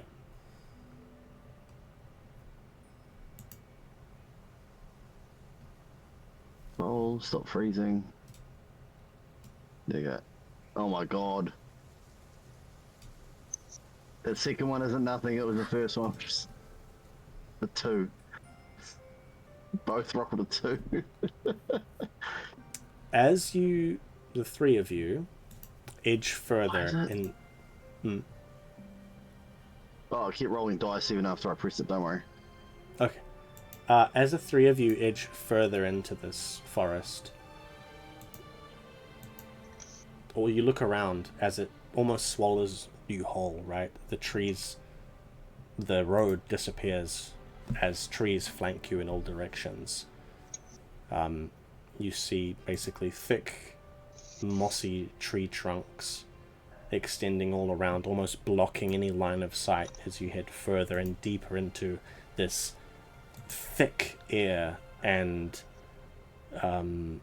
almost heavy humidity, right? Did my spider As you go. senses start tingling? They might. Dragon breath. Yeah. You head deep into this forest, walking for 10, 20, 30 minutes, deeper still, but you do not catch any sign of this creature. Drakid's kind of magic. Some of them are. Well, actually, all monsters are magic inherently, Yeah. but some of them are like elemental kind of in nature. Could I scatter some ether dust? Yes. Yes, you may. Very smart. So, Pom procures from one of her pouches a purple, sort of violet dust that refracts the light very beautifully. The sort of vague rays of sunshine piercing through the canopy above. She scatters it up into the air, and it sort of almost like has a little bit of a melody to it as it scatters upwards. The dust almost flies off to the northeast and begins hurtling. I'd start say, running like, after. you're gonna have to run to be able to chase this. I'm running. Yeah. Okay, I'm just gonna say you guys are all following after it, running. I want all of you to roll a nimbleness check, please. I'm gonna say DV 14. Uh-oh. DV14 nimbleness. Let's see what I get. Roquefort's nimbleness is 18. 18. Can she fly to avert this, or You'd have to be nimbly flying. Actually, I'm gonna say that it's gonna be too difficult to fly in here just from the number of trees. all right? Yeah. 10. They don't fly. 10? I got a 6. Quick, someone in chat, roll it! Oh, 6 is not good. Wait, Alright. what? No, A 6? Yeah. I'm gonna say that Pom, That's she's like, beow, super beow, low nimbleness. beow, and she disappears as Thorok and Roqufort, you guys are like tumbling after her, and you both just go, oh, face first into the ground. Both of you roll me 1d6. The thing is, you couldn't get to 14 from a 6 with a roll anyway.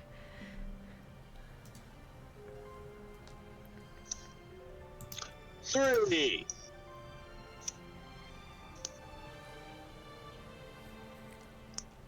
Did it pop up? It did not pop up. Oh, we can just give you a 3 if you're okay with that. Oh, 2, okay. So, Thorok, you take 2 damage, and Roqufort, you take 3. You both basically just fall face first as hard as possible, tripping over a very thick branch. As Pom, you basically disappear.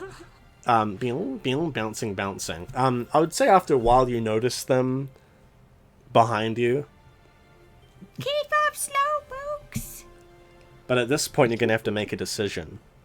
The dust is disappearing. They are face first on the ground. What would you like to do? I'm gonna keep going. I have a lantern. Like, if they need to find me, they look for a lantern. No. Okay. Pom disappears. I used to adventure on my own all the time. Bium, bium, bium. Following after this dust, you disappear. Roqufort and Thorok, you guys push yourself up, and you sort of push, like, grassy moss off of your face. Thorok, you're like, oh, did I not shave? Oh, wait, no, this isn't my moss. You guys help yourself back up. Pom has disappeared. The little vermin has disappeared. You hungry? Should we set up camp? Haven't had If that lunch is yet. what you want. But I imagine that that little thing facing off a glade dragon alone will not be so good. Yeah, we should probably, hey, Pensia. I've seen one of the spiders. Did you see which way she went? Went in that sort of direction. You get a sort of telepathic communication with your spider, and it just says back to you, my face was smushed into the ground. You almost squished me.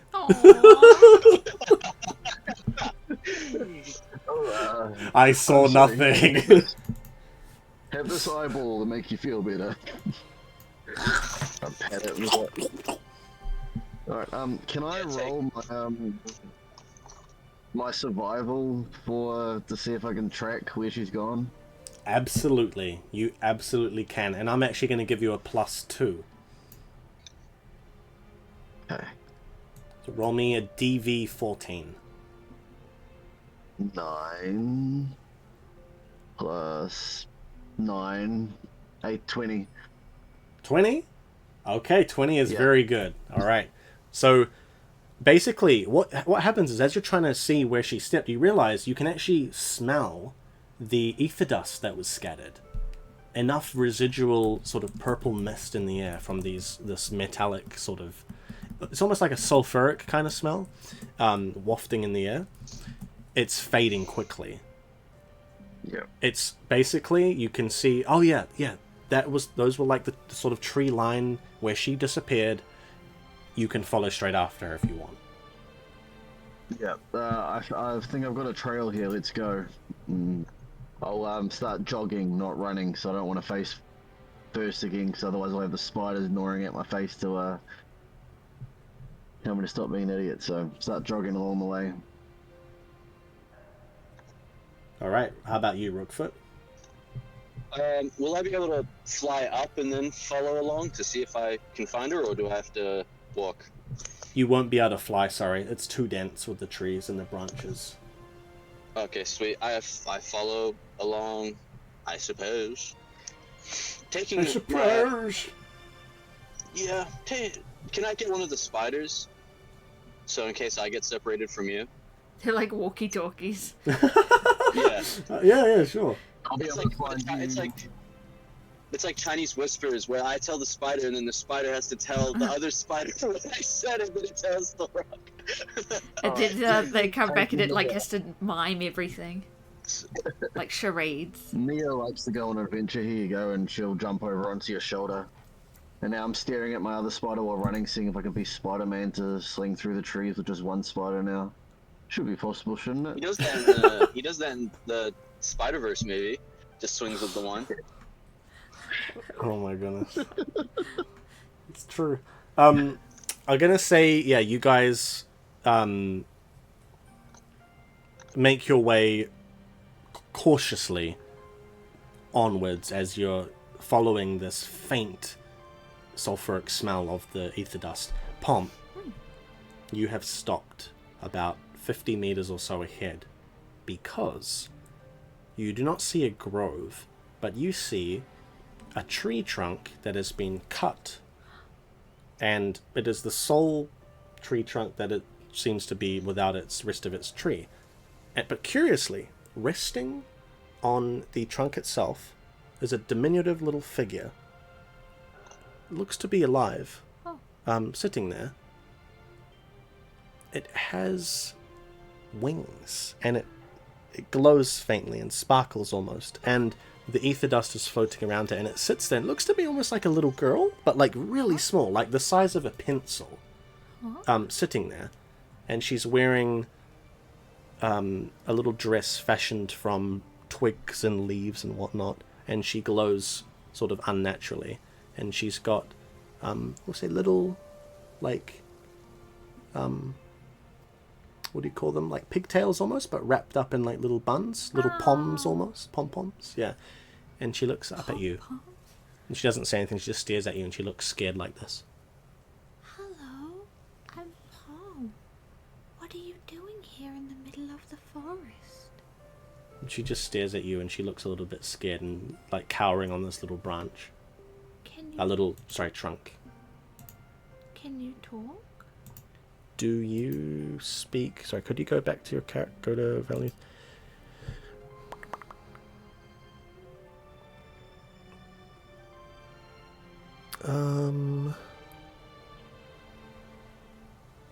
Yeah. I'm gonna allow it. She looks up at you. Aelthas. That's your name?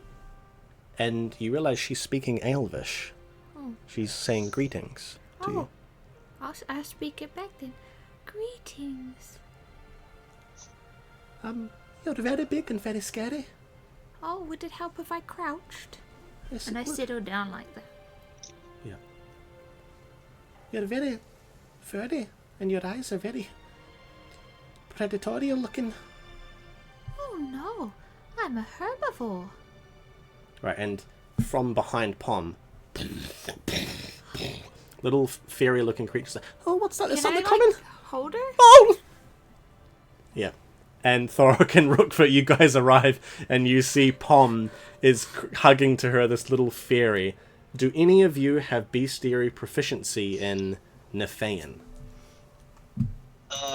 I can tell you I do not.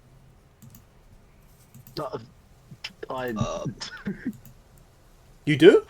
I had to pick a random one when I was the Shikari thing, and I just chose the one that was at the top to fill the thing, so yeah. Okay.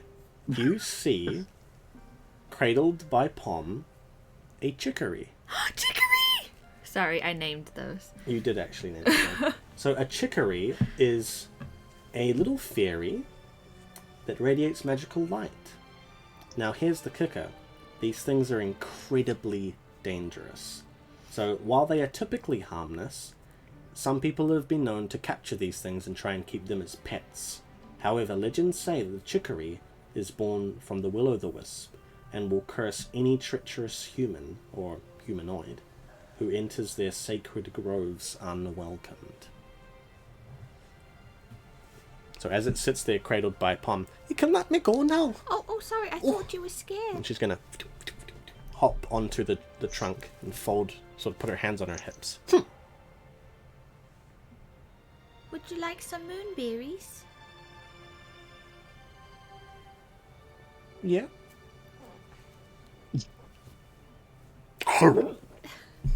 Boonberry's like bigger than her face, but somehow she... What brings you to the forest?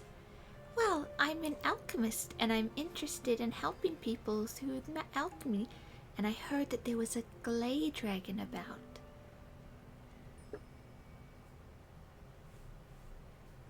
I don't understand about 3 or 4 of those words. What is an alchemist? An alchemist uses the parts of nature to make a special healing magic. Okay. And so I wanted to find the glade dragon to see if it would bestow upon me some ingredients that could help people. Oh, that sounds a bit nice. Oh! And she's going to start screaming as she sees the 2 spiders on your arms, Thorok. Oh! And she's going to, like, almost go to disappear. I like, block the, hey! They're okay, they're okay. Look, friendly. Look, and I get them to do little dances when I'm holding them on the hands. I've only got one, so one's on Roqufort, so I was like, Roqufort holds the one. Do you want to see? Do you want to look at it? You want what are you doing here, young... You there? And she's gonna point at Thorok. You're born of the mountain, you. I know you're kind. Yes? But you're not quite of the mountain, are you? You befriend the critters. They saved their mother saved my life. They have become family. The only real family that I have nowadays. Oh, They protect me and I protect them. We are one and the same. Pom's just like, oh. That's very, very cute. And I promise they will not hurt you. She's gonna relax a little, and you see her wings sort of flutter, and she lets them extend outwards rather than droop. And she extends them out, and they look Are you almost out just like here big alone? butterfly wings. What's that? Are you out here alone? Is there no one here Oh. to be friends with you? Well, I'm not really supposed to talk about it. I'm a guardian of sorts. It's my job to keep a lookout. What do they eat? Do they eat bugs? Like beetles? Like legendary golden beetles? Would she eat it? Berries, yeah, berries and easy stuff like that to get nuts, maybe. They're kind of like squirrels almost, and probably what they eat. Yeah. So she's herbivore. She won't eat bugs. No, probably not. No. Mm. Oh, okay.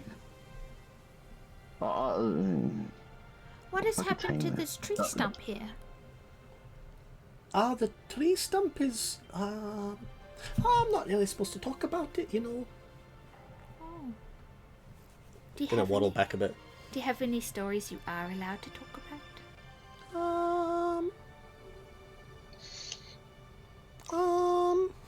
No, not really. It's just I don't really get to talk to outsiders, big and tall like yous. Who said you're not allowed to talk about Excuse me. stuff? little thing. You said that you were supposed to guard something.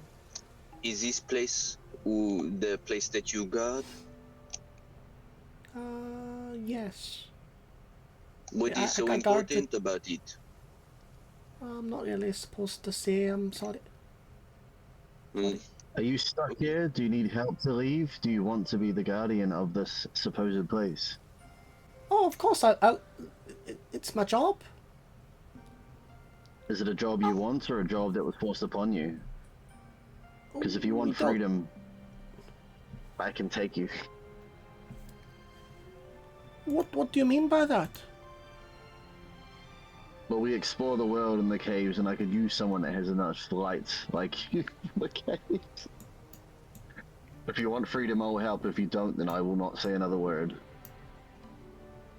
I don't really understand. This is my nature and my purpose. Us chicory, we don't fight our purpose. There's always free will. Say the word, and I'll attempt to tame you. Find you to Can you tame monsters? Do you have a glyph for monsters? Yeah, and I don't get I don't get. She's just gonna follow you going, hey, listen! I just get one for taming unknown creatures. I've got the Yeah, Great because there's a Warrior one glyph and the to. one for unknown.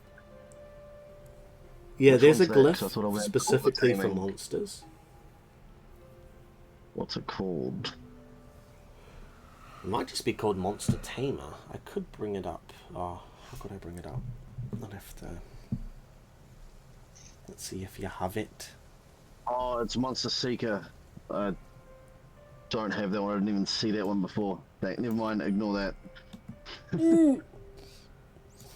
Yeah, she's gonna Monster shake her Seeker. head. This is my home and this is my duty. I'm not going to fail it. Oh, hang on. That Monster Seeker 3 is the one that says unknown creatures, but it's Monster That's the upgraded version for the Monster Seeker 2, which is monsters. Yeah, that's probably my mistake. What does number 2 say? 3 to 4. You may now attempt to tame 3 threat level monsters. Yeah, so then that's fine. You could try to tame her if you wanted, yeah. Only if she wants to. Leave this place. Get a life of adventure. She is going to pause for a moment. Would one of you like to roll an influence check? Let me see what my influence is before I agree. Roqufort, you do get a d6, I believe, to roll alongside a charisma check like that. I can use my charisma to enhance charisma checks by 1d6 for myself and allies, yeah? Yes. So if someone wants to roll an influence check and get an extra my d6... influence is it's 6. It's not that high. 1, 4. Oh no. Mine's... I guess I'll roll a d10. Yeah, roll me a DV18. DV18, okay, that would have been nice to know beforehand. Okay, so what was that? 7, and I have a base of 6, so that would be a 13. And you can roll an extra d6 if you want. Do I use charisma for anything? Nope, I might as well. Sure. Alright, -1 charisma for now. Sweet. D6. A 4. It's off by I think 1. that's enough, right? Oh, does it fail? What? What do you mean? Does it pass? It's off by 1. What do you mean? What was the number? DV18. It was 13. So it's Plus 17. 4. Oh. It's a 5. No, it's a 4. Do you have a fail save? I do have fail save, yes. But did I think you used Mr. it, GM? I believe? What? I did, but having it be per level up is stink when we level up never. Oh, but it's per level. would I be able to roll an additional charisma, or perhaps that faith I rolled earlier that was a 1? Does that come into play now?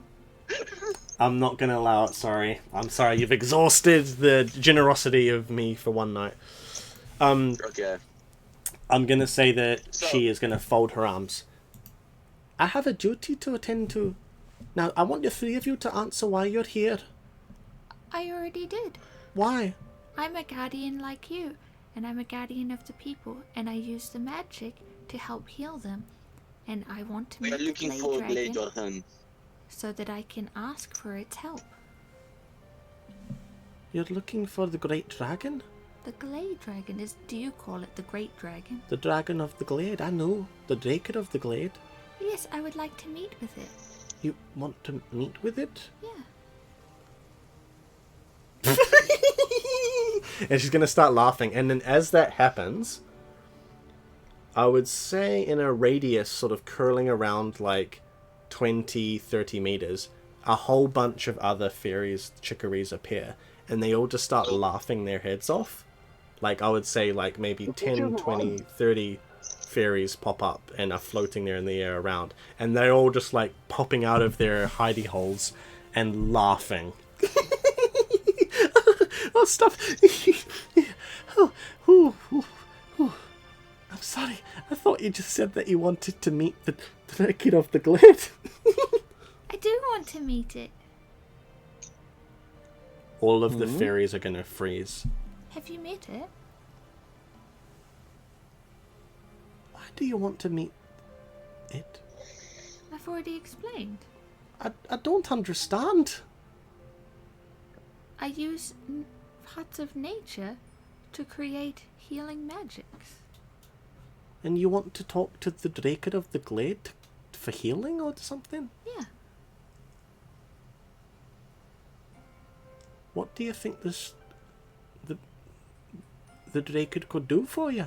It might have a scale or something, or flowers that grow on its back or something that I could use in my medicines. Well, this is the first time I've had people come here, and the first time I've had someone ask to go into the glade. You know, those who typically go in don't come out. Couldn't you guide us? I cannot. Couldn't one of the fairies guide us?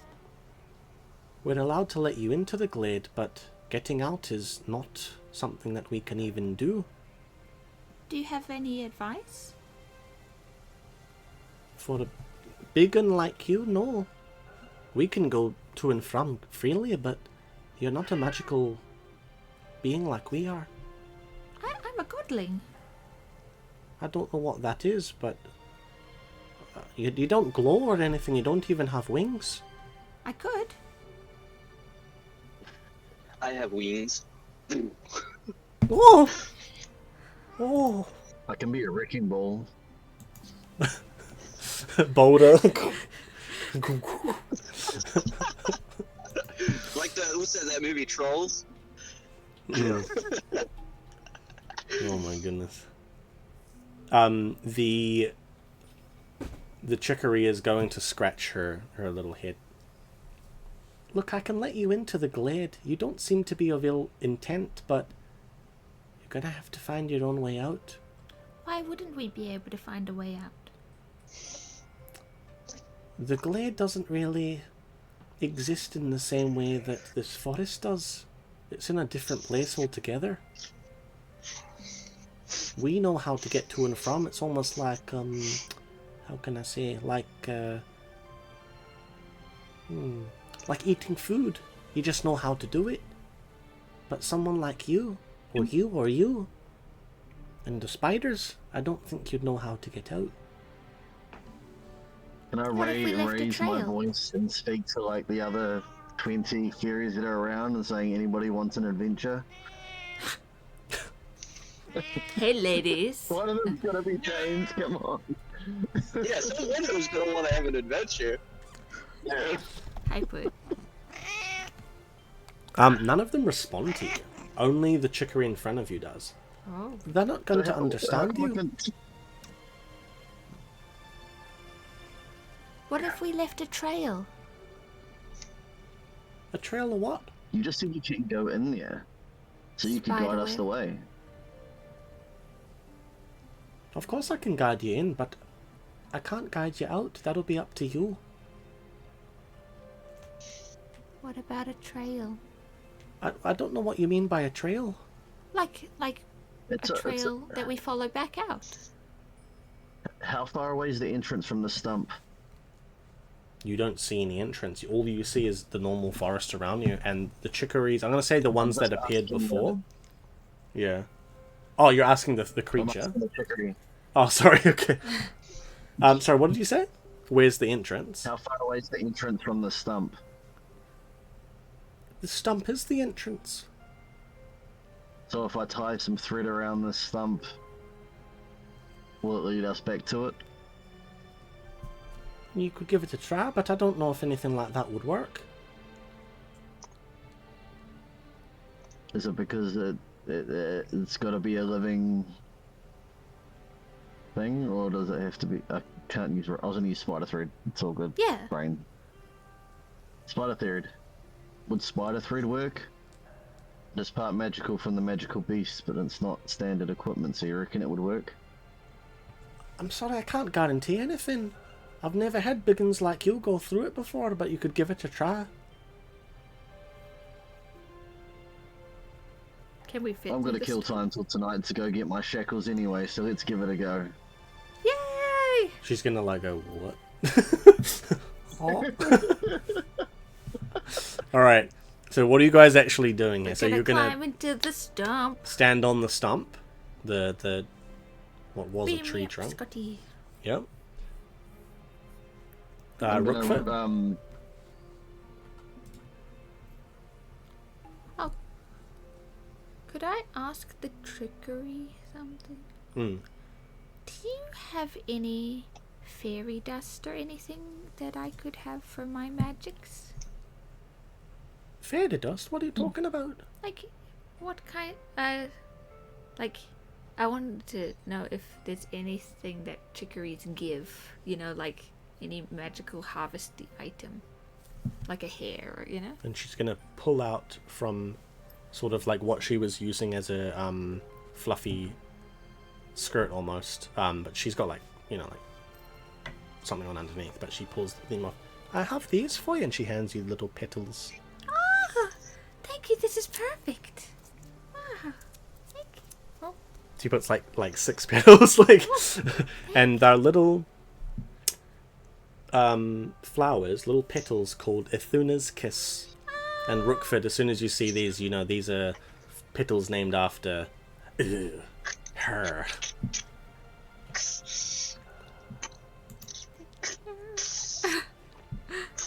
and I just have no idea.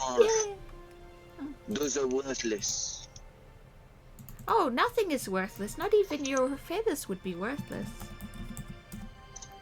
Why did you bring my feathers into this? Why don't you give me some of your feathers? Petit ange? Learn your place.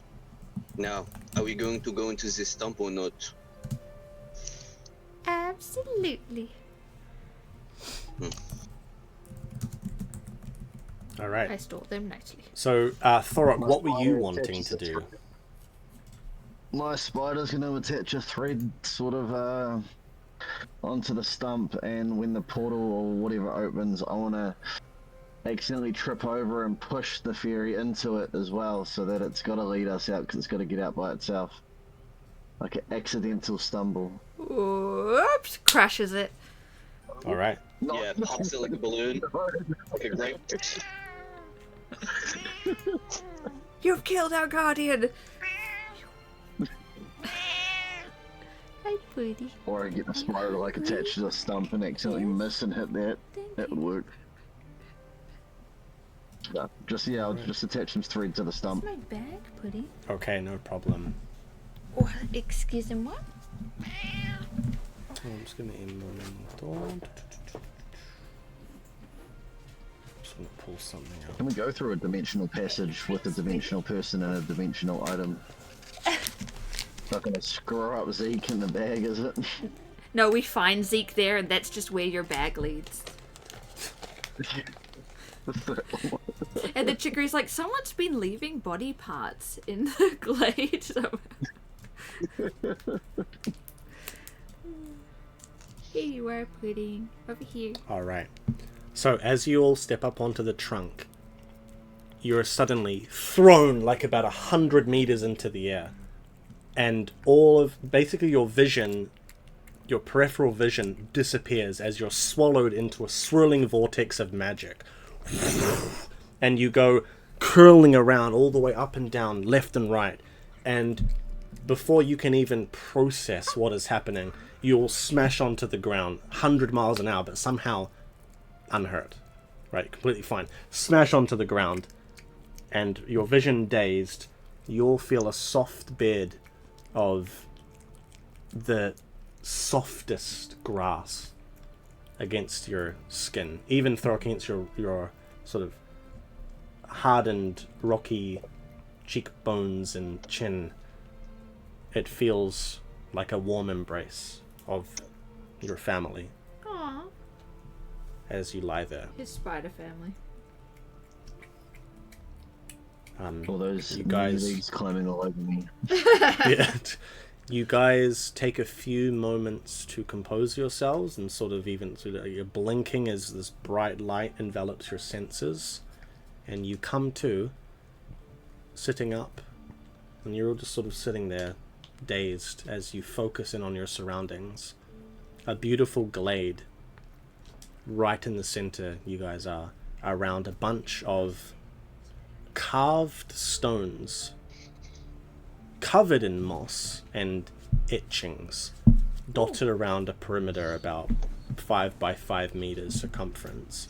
And off in the distance you see the edges, the borders of a forest, let's say 50 meters or so all the way around you. However, the trees are so thick and crossed over that it looks like it would be impossible for you to penetrate the entrance any way which back into the forest. Not happening, Hood. Doesn't appear to be anything nearby as of yet. But that is where you all come to. However, the chicory is not with you. Can I Is inspect the my moss? spider web still attached to the thing? Was it The broken? tree trunk? Yeah. There is no tree trunk beneath you, but there's also no spider web beneath you. Wouldn't it be above? I thought we fell down. Yeah, the above. You don't see anything. What do you mean there's no spider? Okay. There's no web or anything. So you guys Okay. were coiling through the air like this for a bit, 5-10 seconds, and then you smashed down into the ground. But it almost felt like you guys went up, or left, or right, or you don't even know which direction you really ended up. You just remember falling downwards, but it also felt like it was up, left, and right all at the same time. Okay. Roqufort, Yep.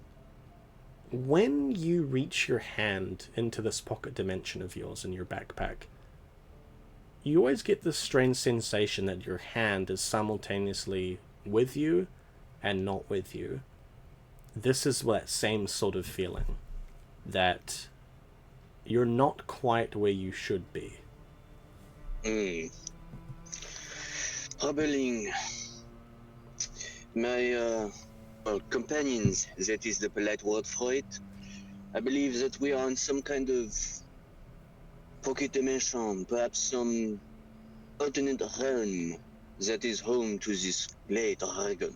I'm so excited! Feels like we're I feel like I've just eaten those random mushrooms I found in the cave that once. I was tripping for days.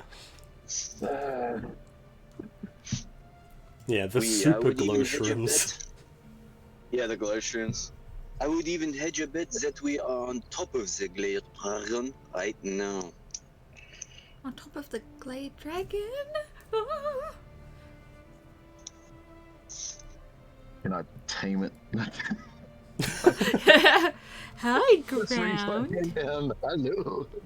Nice trees you got there. Yeah. You destroy the high part of the city and I'll be happy. Huh? Crush my enemies. Right, there's some stones over there. What do we reckon? Stones. Pom, are you around here, Pom? She's Yeah. half in the ground. Yeah. No, I'm just looking Leaves at sticking everything, up out picking of the up all the ground. grasses and stuff. Ah. So there were special stones out there? Yeah, so there are these sort of almost like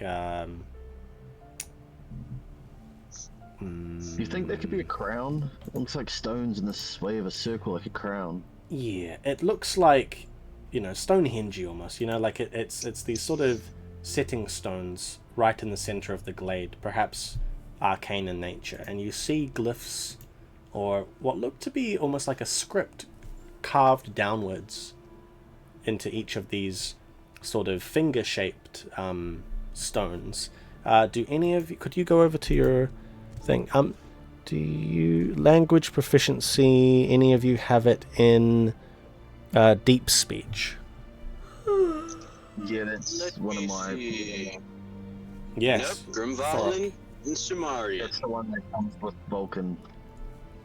You can read this, and it's not written in the typical deep speech of Vulcan's Bard or the Kells, right, of the Vulcan clans. It is written in a sort of ornate cursive script. However, it's not unlike the deep speech you may have seen. No, that would have been Oyukai. Never mind. Belay that. Don't ignore that. Yeah, no, it's a cursive sort of flowing script, more sort of ornate and careful, not as harsh, and yeah, it's strange. It looks like it's not from Dawnward. It's something different, but you can make it out. What? And you can see. It basically reads. Those who came before met, so on each stone, those who came before met their demise without giving that which they treasured most on 4 different stones. I thought you were going to do the whole Expedition 33 there, for those who come before and for those that come after. No. I haven't actually played that game, eh? It's amazing. Oh yeah? Yeah, I probably should get to it, eh? I tell the other 2 exactly what it says. It says for those that come before, and damn it, I got Expedition. What you just said. We gotta leave our treasured things, apparently. Oh. What it's saying. Well, lucky for Roqufort, she already lost her treasured thing. What's your second treasured thing? I did. We're gonna make me get rid of one of my spiders, eh? I do not know.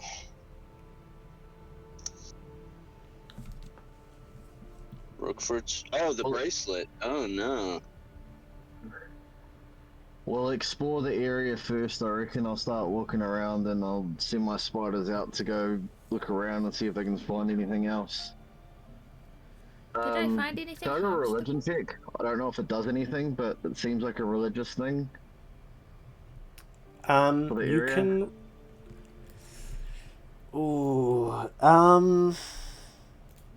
you can roll me an attunement check.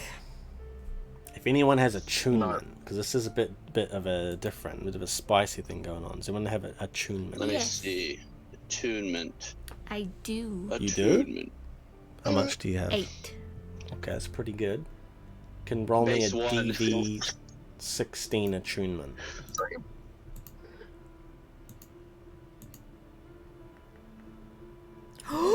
Ooh, is that It's enough. exactly? Yes. Rather than, so while the others are sort of looking around and maybe examining things, Pom, you sort of sit down in the grass and you're sort of just like picking at the grass and examining it, seeing how it works. You eventually feel a cool breeze lapping at your shoulders and you just sort of close your eyes for a moment just to sort of like really feel the sort of atmosphere in the glade. And then you realize that you are all not alone. You sense a presence, not in the glade, but all around the exterior. You feel like you're being watched by something in all directions, and it is menacing. You feel perhaps like that chicory did sitting on that trunk as 3 hulking figures came towards it. You feel dread as you're sitting there. I think we need to put our items down before we considered friends. I think we're being watched.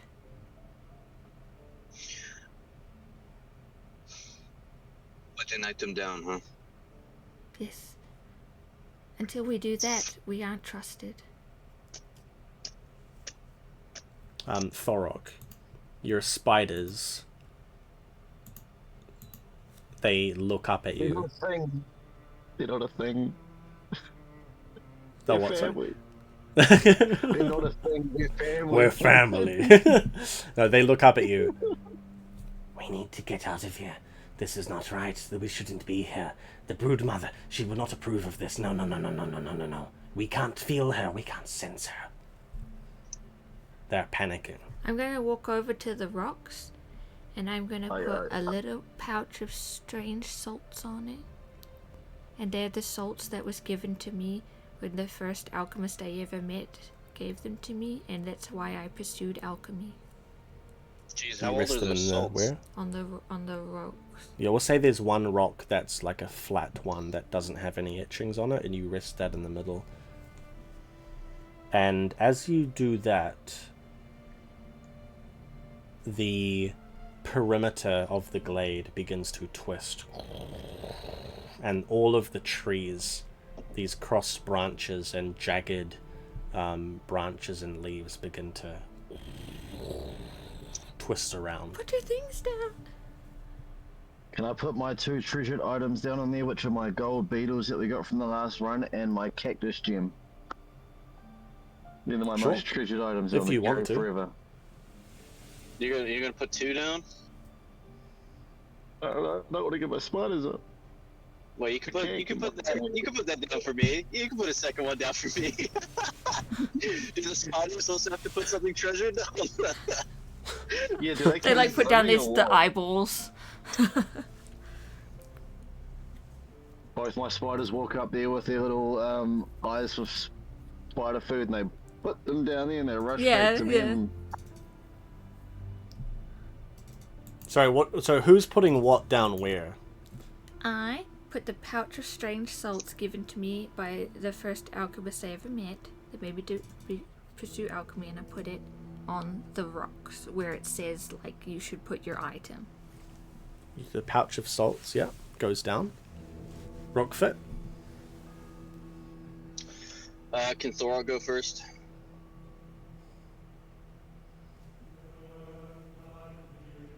I no longer exist. I'm hiding under a rock. I'm pretending to be a rock. I am a rock. I am one. I am one of the rock. Everyone, place your things on me. I'll put down my most prized possession, which is my sigil ring that I got from the family that saved me, and I rescued their daughter and stuff when I was younger that I've treasured for years. It's my oldest possession that I own. You put the ring down. Onto the rock. Onto the rock. And as I do that, my spiders will grab out their little eyeballs and scurry back. They throw up saying, little... "We need to Yeah. onto the rock. And the perimeter of the glade shifts again, and you guys are the only thing that isn't moving. The perimeter of the glade is moving even quicker now.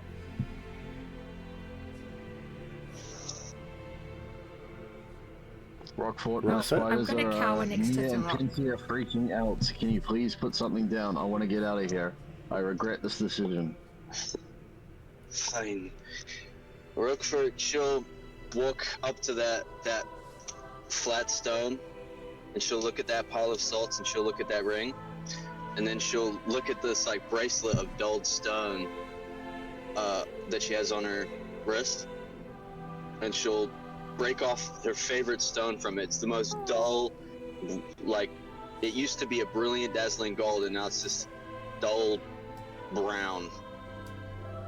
And she'll place it ever so gently on the single rock. She'll place it ever so gently on top of the stone slab, and then slip the bracelet back under her sleeve, and then step back.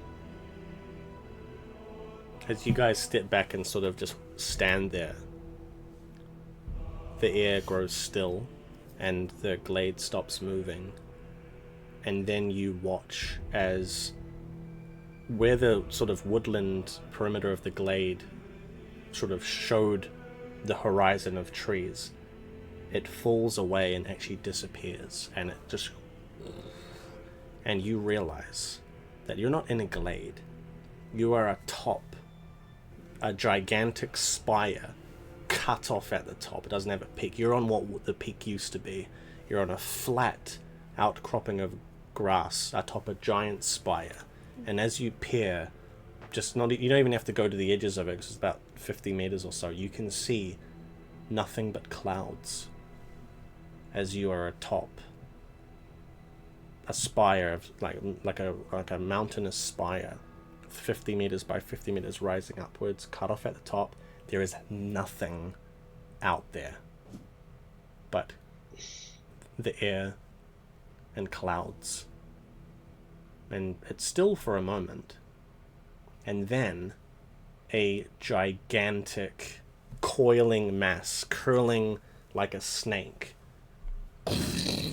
curls upwards, and you see that the glade itself, the trees rather, of this forest that was curling around the glade is a gigantic serpent, 100 meters long, and it curls upwards, and then you see its face, and it is a coiling mass of grass and bark and branches for scales and jagged spikes forming a mane, framing a serpentine face built out of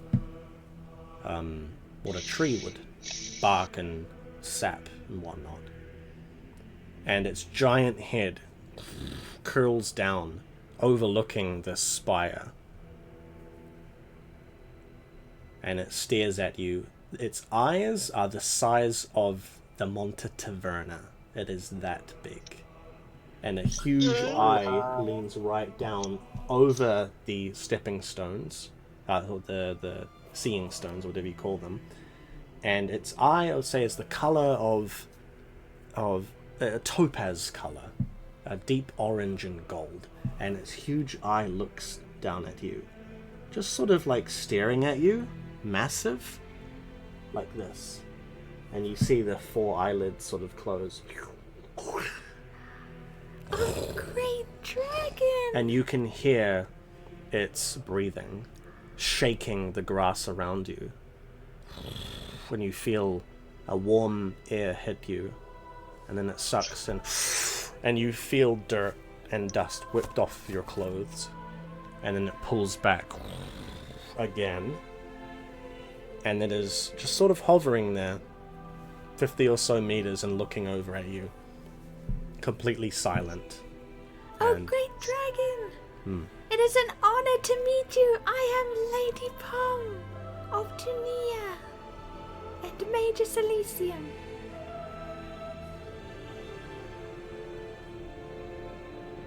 I am Nothing the happens. rock of Vulcan of the Broodmother. I am here right now. What? I'm I here am right now. here right now. That's my new name. Yeah. Roqufort I'm was here. Yep, she Jeez. tags that on the rock and Yeah. Arterina.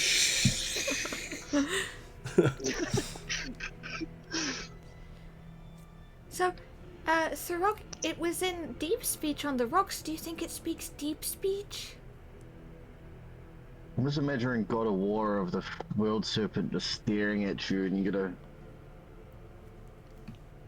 Yeah, maybe Do I not have to, that pull out big, my but horn?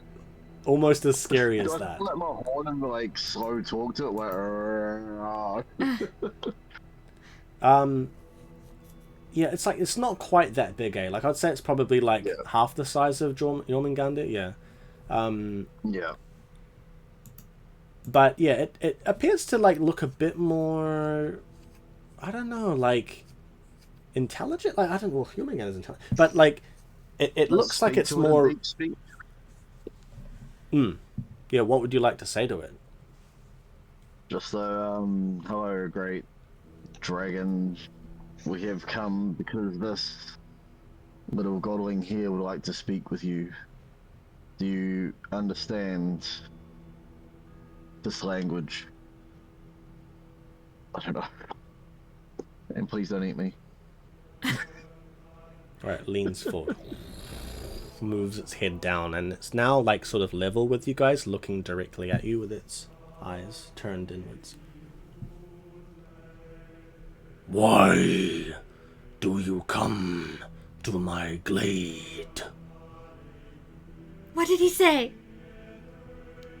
And we'll say from now on he's Translating. translating. Yeah. To talk. I am an alchemist, interested in all matter of natural creatures and natural things, and I have come to meet you to see if you have anything that could aid the world with your powers. Where with her? And if I was to grant you such power or knowledge,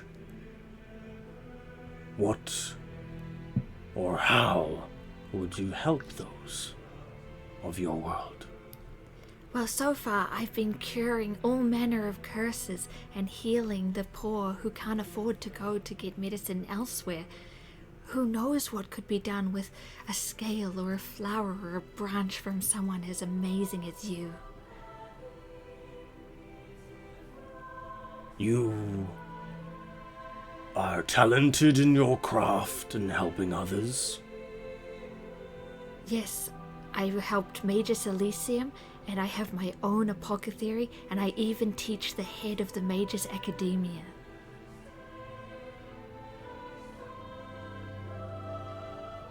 That all sounds very accomplishing. However, it irks me.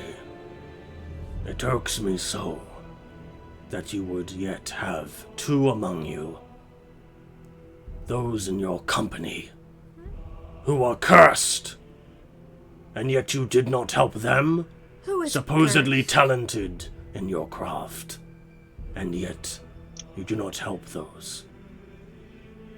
Who is cursed? Oh, yeah, it's cursed. And you see eyes, or one eye, look at you, Roqufort. And another look at you, Thorok.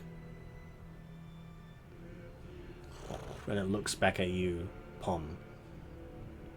Some alchemist you are. I can't help anyone who doesn't ask for help. And it's gonna lean in deeply. Right, bring its face right up to you.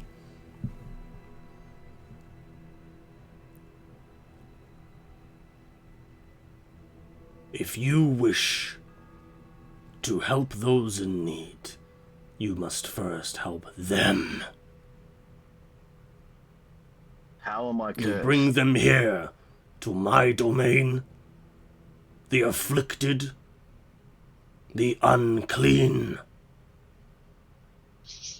I don't know what you're talking about. That is even worse. And he's gonna Can I do draw a back. self? Yeah. A self. You're like- Yeah. Down, Yeah, just like. am I cursed? Do we know what our curses are? That's what you hear So- Zeke in your pocket going, I can tell you what it is. Pom, you would know that curses are typically arcane in nature, and your brews would mostly deal with diseases, or some curses before they really gestate and become too powerful in their magics, and, like, you wouldn't be able to stop them with alchemy. Like, you know, you're talking to Pyros earlier about combining magic and science, essentially. And that's kind of what alchemy is to an extent, but not to the extent of being able to, like, cure, you know, like, a Trephorite that's been cursed into a form, you know, like a... Could I look at them and tell what curses they have? We know what our curses are. I'm guessing mine my tether. Roqufort, you might be suspicious of your tether, but also how in Dawnward you're not quite yourself, of course. Like, it's nothing, something just doesn't always, it never feels quite right. But also Thorok, this is like strange for you. Like, you don't even know what the heck he's talking about, and I mean, you're from when you fell into that cave and you were rescued by your brood mother and raised by this new family. That's been the norm for you. That could have never feel like a curse or a disease or something wrong. So, Can I ask the great dragon? I ask it, what do you deem a curse? Is it a magical or is it self-inflicted? Because I am not cursed as far as I can tell.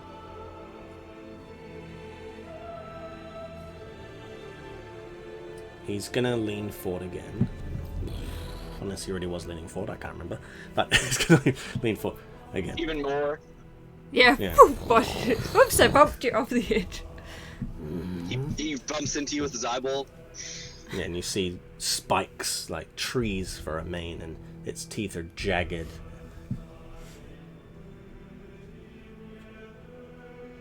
Both of you carry something dark within you. Not natural to Dawnward. Not natural to here either. You must both rid yourselves of it, if you wish to live. Listen here, you big serpent. My curse, whatever that may be, it is my business. I believe I am cursed. He's like, I'm not translating I that. told him. I'm gonna reach around and grab his mouth and tell him to not piss off the dragon. I'm sitting there holding him, covering his mouth. Her. As So that just translate happens- wrong. Yeah, as that happens, the Drakid, this huge glade dragon, is going to rise up to its fullest height, curling around into the sky and blotting out the light coming down from above. And it's going to sort of protrude out its largest sort of spikes and flare it up its back all the way down its serpentine form. Sort of hovering there for a moment. He's so annoying, that Paddington.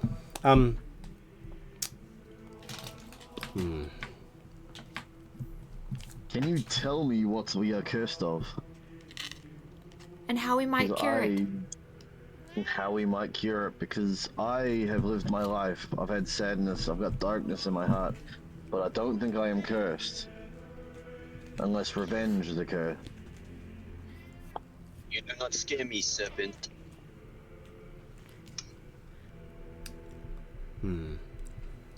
I'm gonna say that for a moment it hovers there, and then you almost feel the sun blotted out behind it grow in power, and you notice that the Drakid, this giant creature, begins to illuminate with radiant energy, golden light, and Pom, you stand there as it, this huge beam of light pierces down onto you. It's just pure light, and your form is enveloped, but you feel nothing.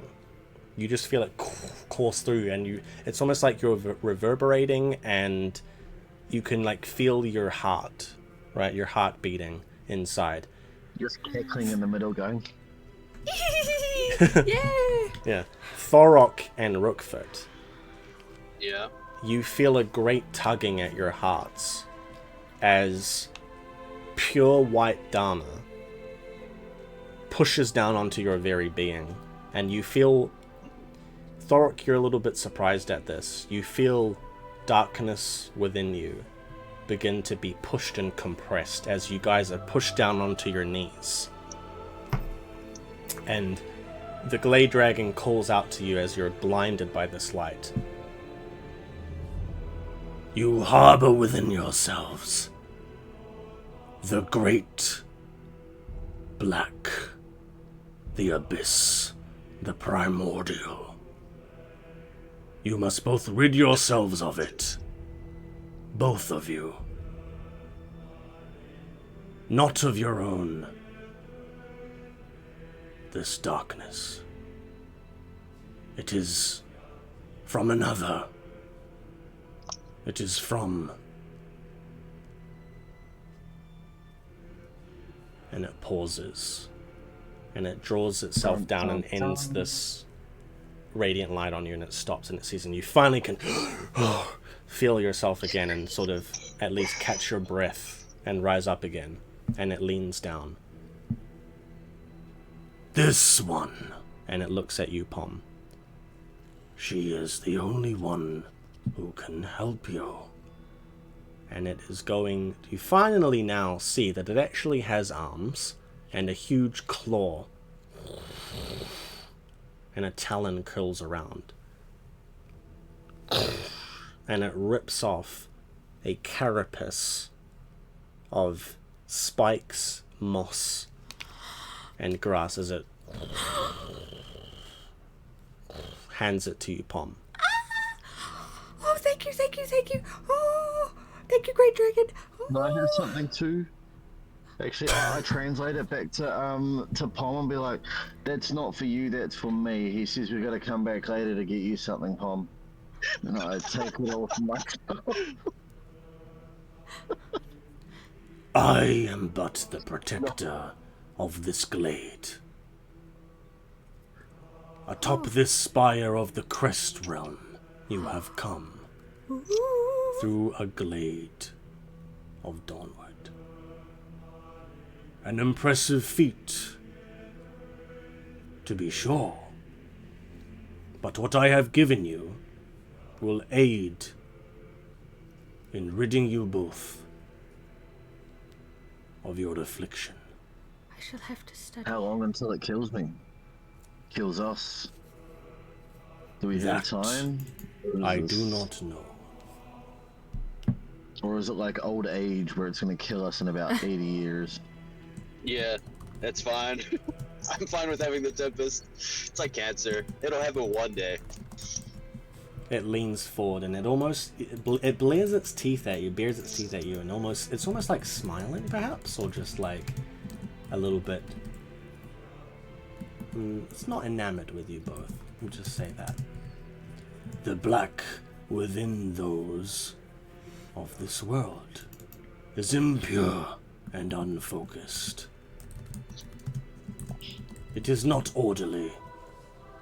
That dark and chaotic nature must be rid of both of you before it destroys everything.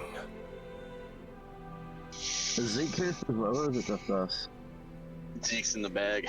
Yeah, he's not there. Zeke Thank is goodness. hiding. Thank goodness. Zeke is friggin' he would, so he has a thing where he can sense the fates of things, and he is hiding. There's no way. Yeah.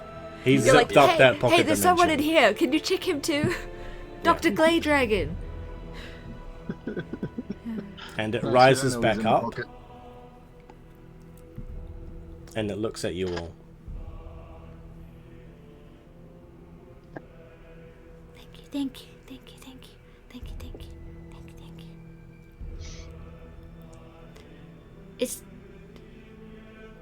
I'm just so honored to be here. I don't even know what else to say. Well, thank you for telling me I'm cursed. Now I'm gonna go hate the rest of my life and figure out what's wrong with me. As I reach over and try to grab this signet ring off the stone without it looking at me. This time I'm watching you take the signet ring.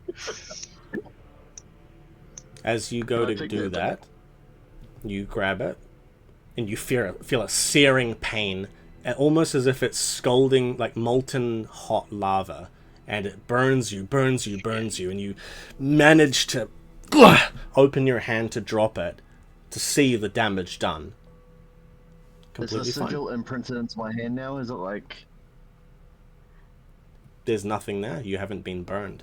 You're right. They must be cursed. And as you look down at this ring, you notice that it begins to shine. A beautiful golden light. And then you sort of notice, and you sort of touch it just to make sure, oh, it's not hot. And then you grab it.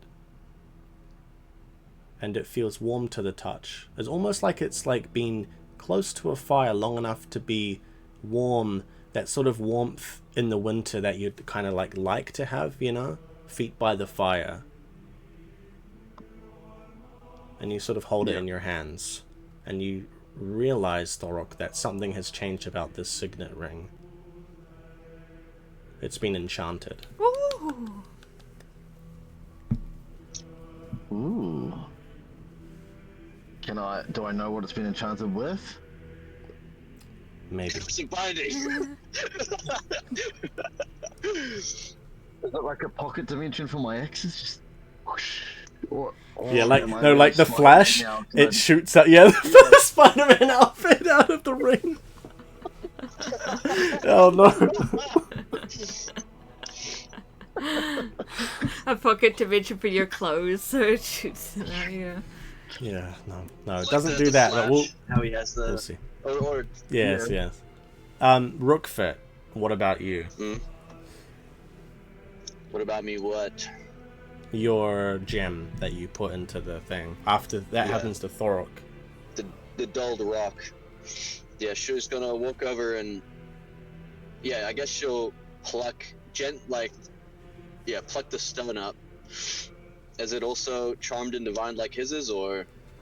Yours does not burn, but it instead blinds your eyes as you realize the dark color of it, the dullness of it, is so bright you sort of have to cover your eye, and then you realize that the dark and dullness has been replaced with a beautiful shining pearl color to it, standing out against the sort of dark ochre appearance of those gems under your hand before. It's a She looks at the purified giant serpent. gem. What did you do to my stone? Says nothing. And my ring. Are these gifts for I will us? say thank you. Oh, great glade dragon. And you just see its eyes blink deeply. Oh, so I'll How go do we get my get pouch home? of salts. Alright, you walk over and grab your salts. Nothing happens to you. So that salts are in this pouch, right? You just pick them up.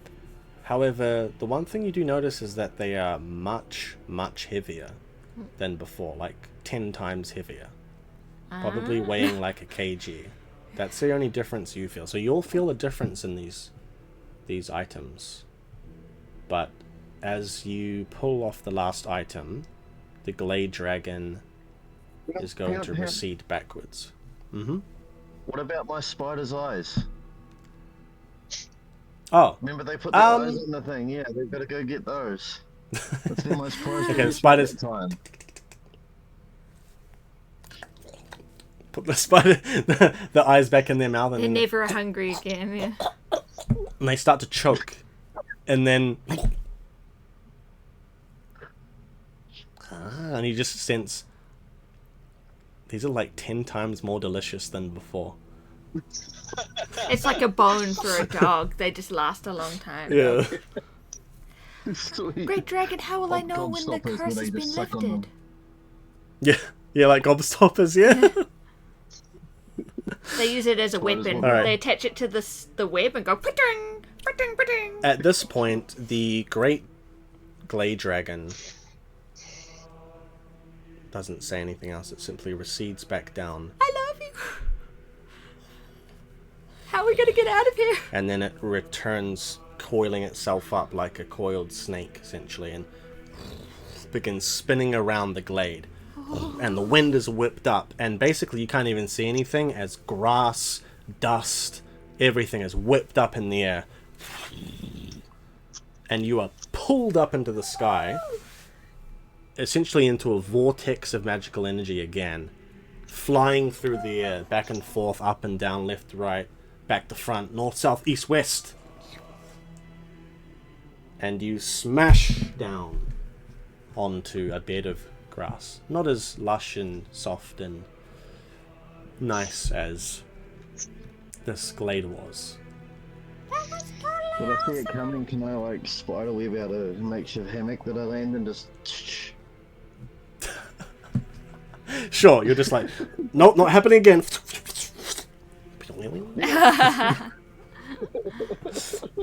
And you land there fine. The rest of, I would say Roqufort, even you're just like with your wings to block the impact. Yeah. And then Pom, you're just like, "Whoa." I'll say It's Roqufort like a little catches fur you. ball. She just hits it. Yeah.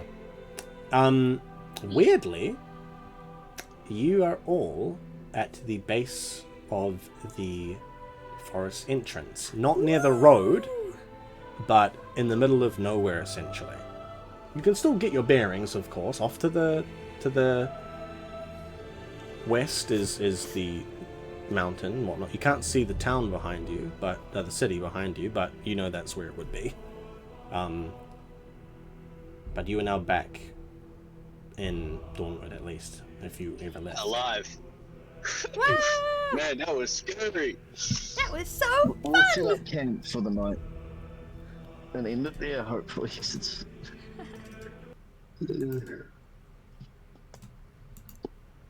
I've got bed Yeah, rolls. you can sleep in the forest. I'm gonna fly back to the town. Sleep in a bed. I have a bedroll too.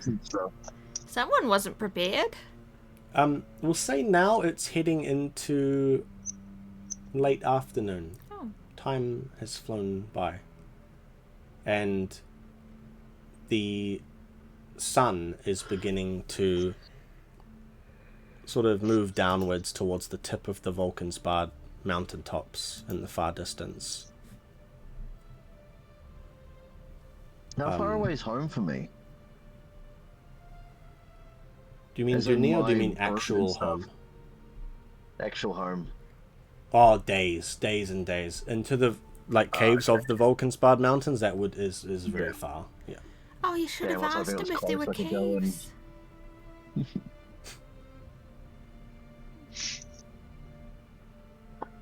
How far are we from Dunni Should we then? just stand by the road and get hitchhiked back to town? Half a day's march, probably.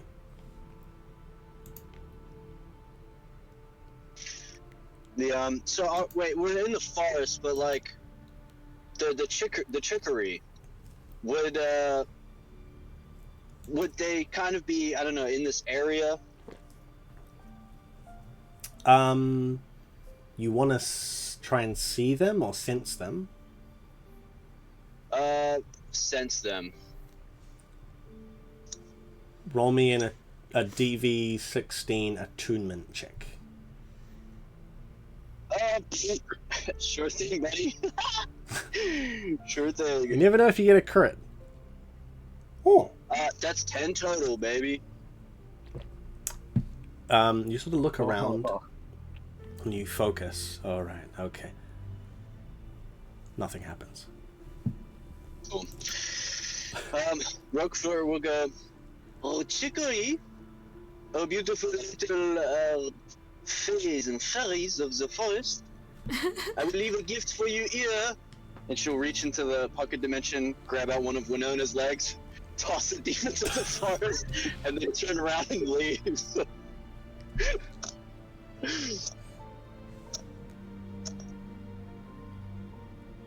All right. How far is it from to fly? To fly, a couple hours. Yeah. I'm gonna go walk by the road and light a fire and cook some food until the caravan comes past to take me back to the town. Well, how about you just guys You're go more set than up a welcome to join little us. campsite? That's what I originally was planning. I don't mind camping. Yeah. We'll say a little bit off to the side of the road, closer to the forest, and just a little bit down a little nook in the hillside. You guys set up a little camp, and it's quite warm again in this time of year. Dawnsmore is the first month of the year, so it's warm and summery.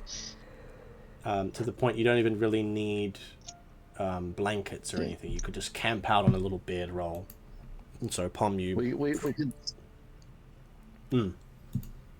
I'll say we could say that as Roqufort goes to fly away, Zeke comes flying out and tethers him to the ground so he can't leave us anymore.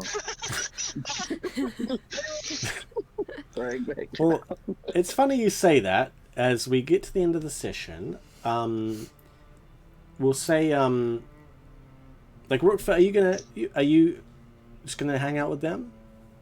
No, Roquefort's gonna head back to Dunia, or wherever this okay. town is.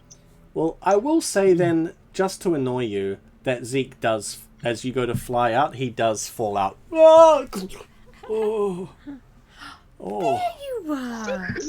You missed And so much. Roqufort falls down, and he's gonna collect himself, and he's gonna prop himself up. And at this point, Thorok, have you got a cooking kit? I do. We'll No, say I just got like the flint and steel and Pot, small stand, pan. Pom Yeah, I sets had up that. bedroll and a cooking kit and all this, and Thorok, you get a Teamwork. fire bed going. roll and lengths and stuff. Yep. Nice. You set up a little Got bit some of a sea camp, cabbage. and at this point, Zeke collects himself and he turns to you, Roqufort, and he leans in. Arabella's gone. Oui, I know. No, I mean, all of her is gone. Well, I'm sure she will return. He's gonna look at you with that face. Pelico cookie montage. Is there anything else you guys would like to do this evening? Yeah, there's one thing I'd like to say, but I'll let anyone else go first. I want to I want study to try and use my new the. signet ring as like the Green Lantern ring and see if it has any power by Go! around with it. Go, Web, and go! trying to figure out what it is. Through darkest day, through brightest night. I want to study the items that I He has got like a- today. Giant green hand, or giant green spider he conjures up with his mind. It's a Green Lantern ring. I will message you all for next week with all of your loot from today. Okay. Roqufort, were you going to say what I think you were going to say? What do you think I was gonna say? Did you do anything because you look... No, actually, but did you do something today? Right? No, You I'm look really friggin' good. say what you were going to say. Okay. Yeah, I guess like Zeke is, I don't know, prepping for whatever. Maybe he's gonna walk, maybe he's gonna stay the night at the camp, but she's gonna look at Palm. Ooh. She's gonna say, Petit ange, if you try to remove this curse from me, I do not know what I will do. So do not. Do you Maybe understand you're me? not worthy of my magic. So before my feather was worthy of something, and now I'm not worthy of anything. Oh, your ingredients can be worthy. So my use is determined by what I can do for you. No, I see how no, it is, your Petit ange. feathers. I haven't seen what they can do because you won't give me one. Oui, and you will not. That's And you will fine, not but take this I hope curse you from don't me. need any healing. Be that as it may. I need ingredients to make potions. There's a forest around. That big ugly serpent gave you that thing. Do not be greedy, Petit ange. Oh, I'm very greedy when it comes to alchemy. That's why I'm the best. I'm sure. But what's your curse? I'm not telling you. Is it to do with the black marks on your face? I'm not telling you. Is it to do... No, just keep pestering him for the rest of the night. Yeah, Is it she- to do... Is it to do... Yeah, walking around the camp is pestering. Yeah, is it this? Is it this? Is it your accent? Is it... Zeke next session. Yeah, Zeke will Okay. probably figure it out for us. Yeah. A very good time to end the session then, as Zeke gets asked far too many questions without him being here. And then he just pretends he has the silence cast on him. Oh, I'm sorry. Yeah.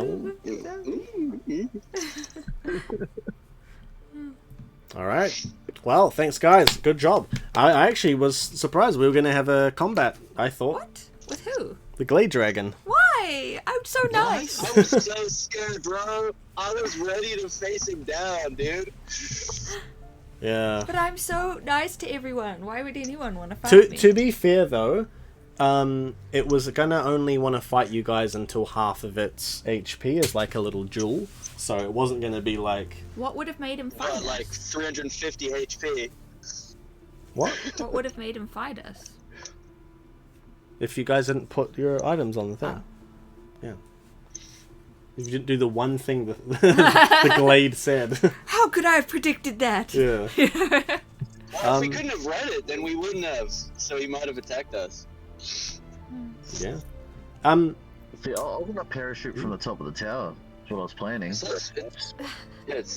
I was hoping to give him a leg as a gift, and I was hoping to, if he was gonna beam again, run and jump off the side. But oh well, maybe if there's a round 2 with Mr. Glade Dragon. Yeah, well, if you know about where you guys just were, you wouldn't want to be jumping off anything. What would Roqufort know?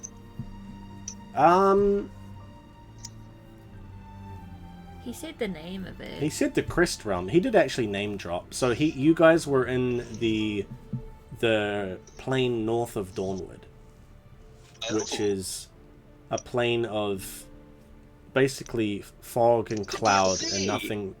Huh? The DLC! Ah, No? Okay, my bad. No. That's next. A realm DLC. far north of Dawnward? Yes. So far north, it's far. We were at the It's North very Pole. far. Hmm. Santa? It was Santa, yeah. There's Santa in Dawnwood. Santa isn't real. What? Oh, what? This is why this is not a family-friendly stream. Don't be joking like that, man. Sheesh. Sorry. Almost had me. Alright, well, we're going to finish there. So thank you for watching those chaps who came in. We had Magius and Al and Doki Doki in. And also, Which Arcane. size was Arcanal, there too? yep. And Mr. Thighs as well. And Eralai. Alright, well, yeah, congrats on surviving that. Good work. I'll see you guys next week with session 7, and hopefully Zeke will be back too. But yeah, we'll catch you guys later. He falls back into the magic bag. Oh. Bye.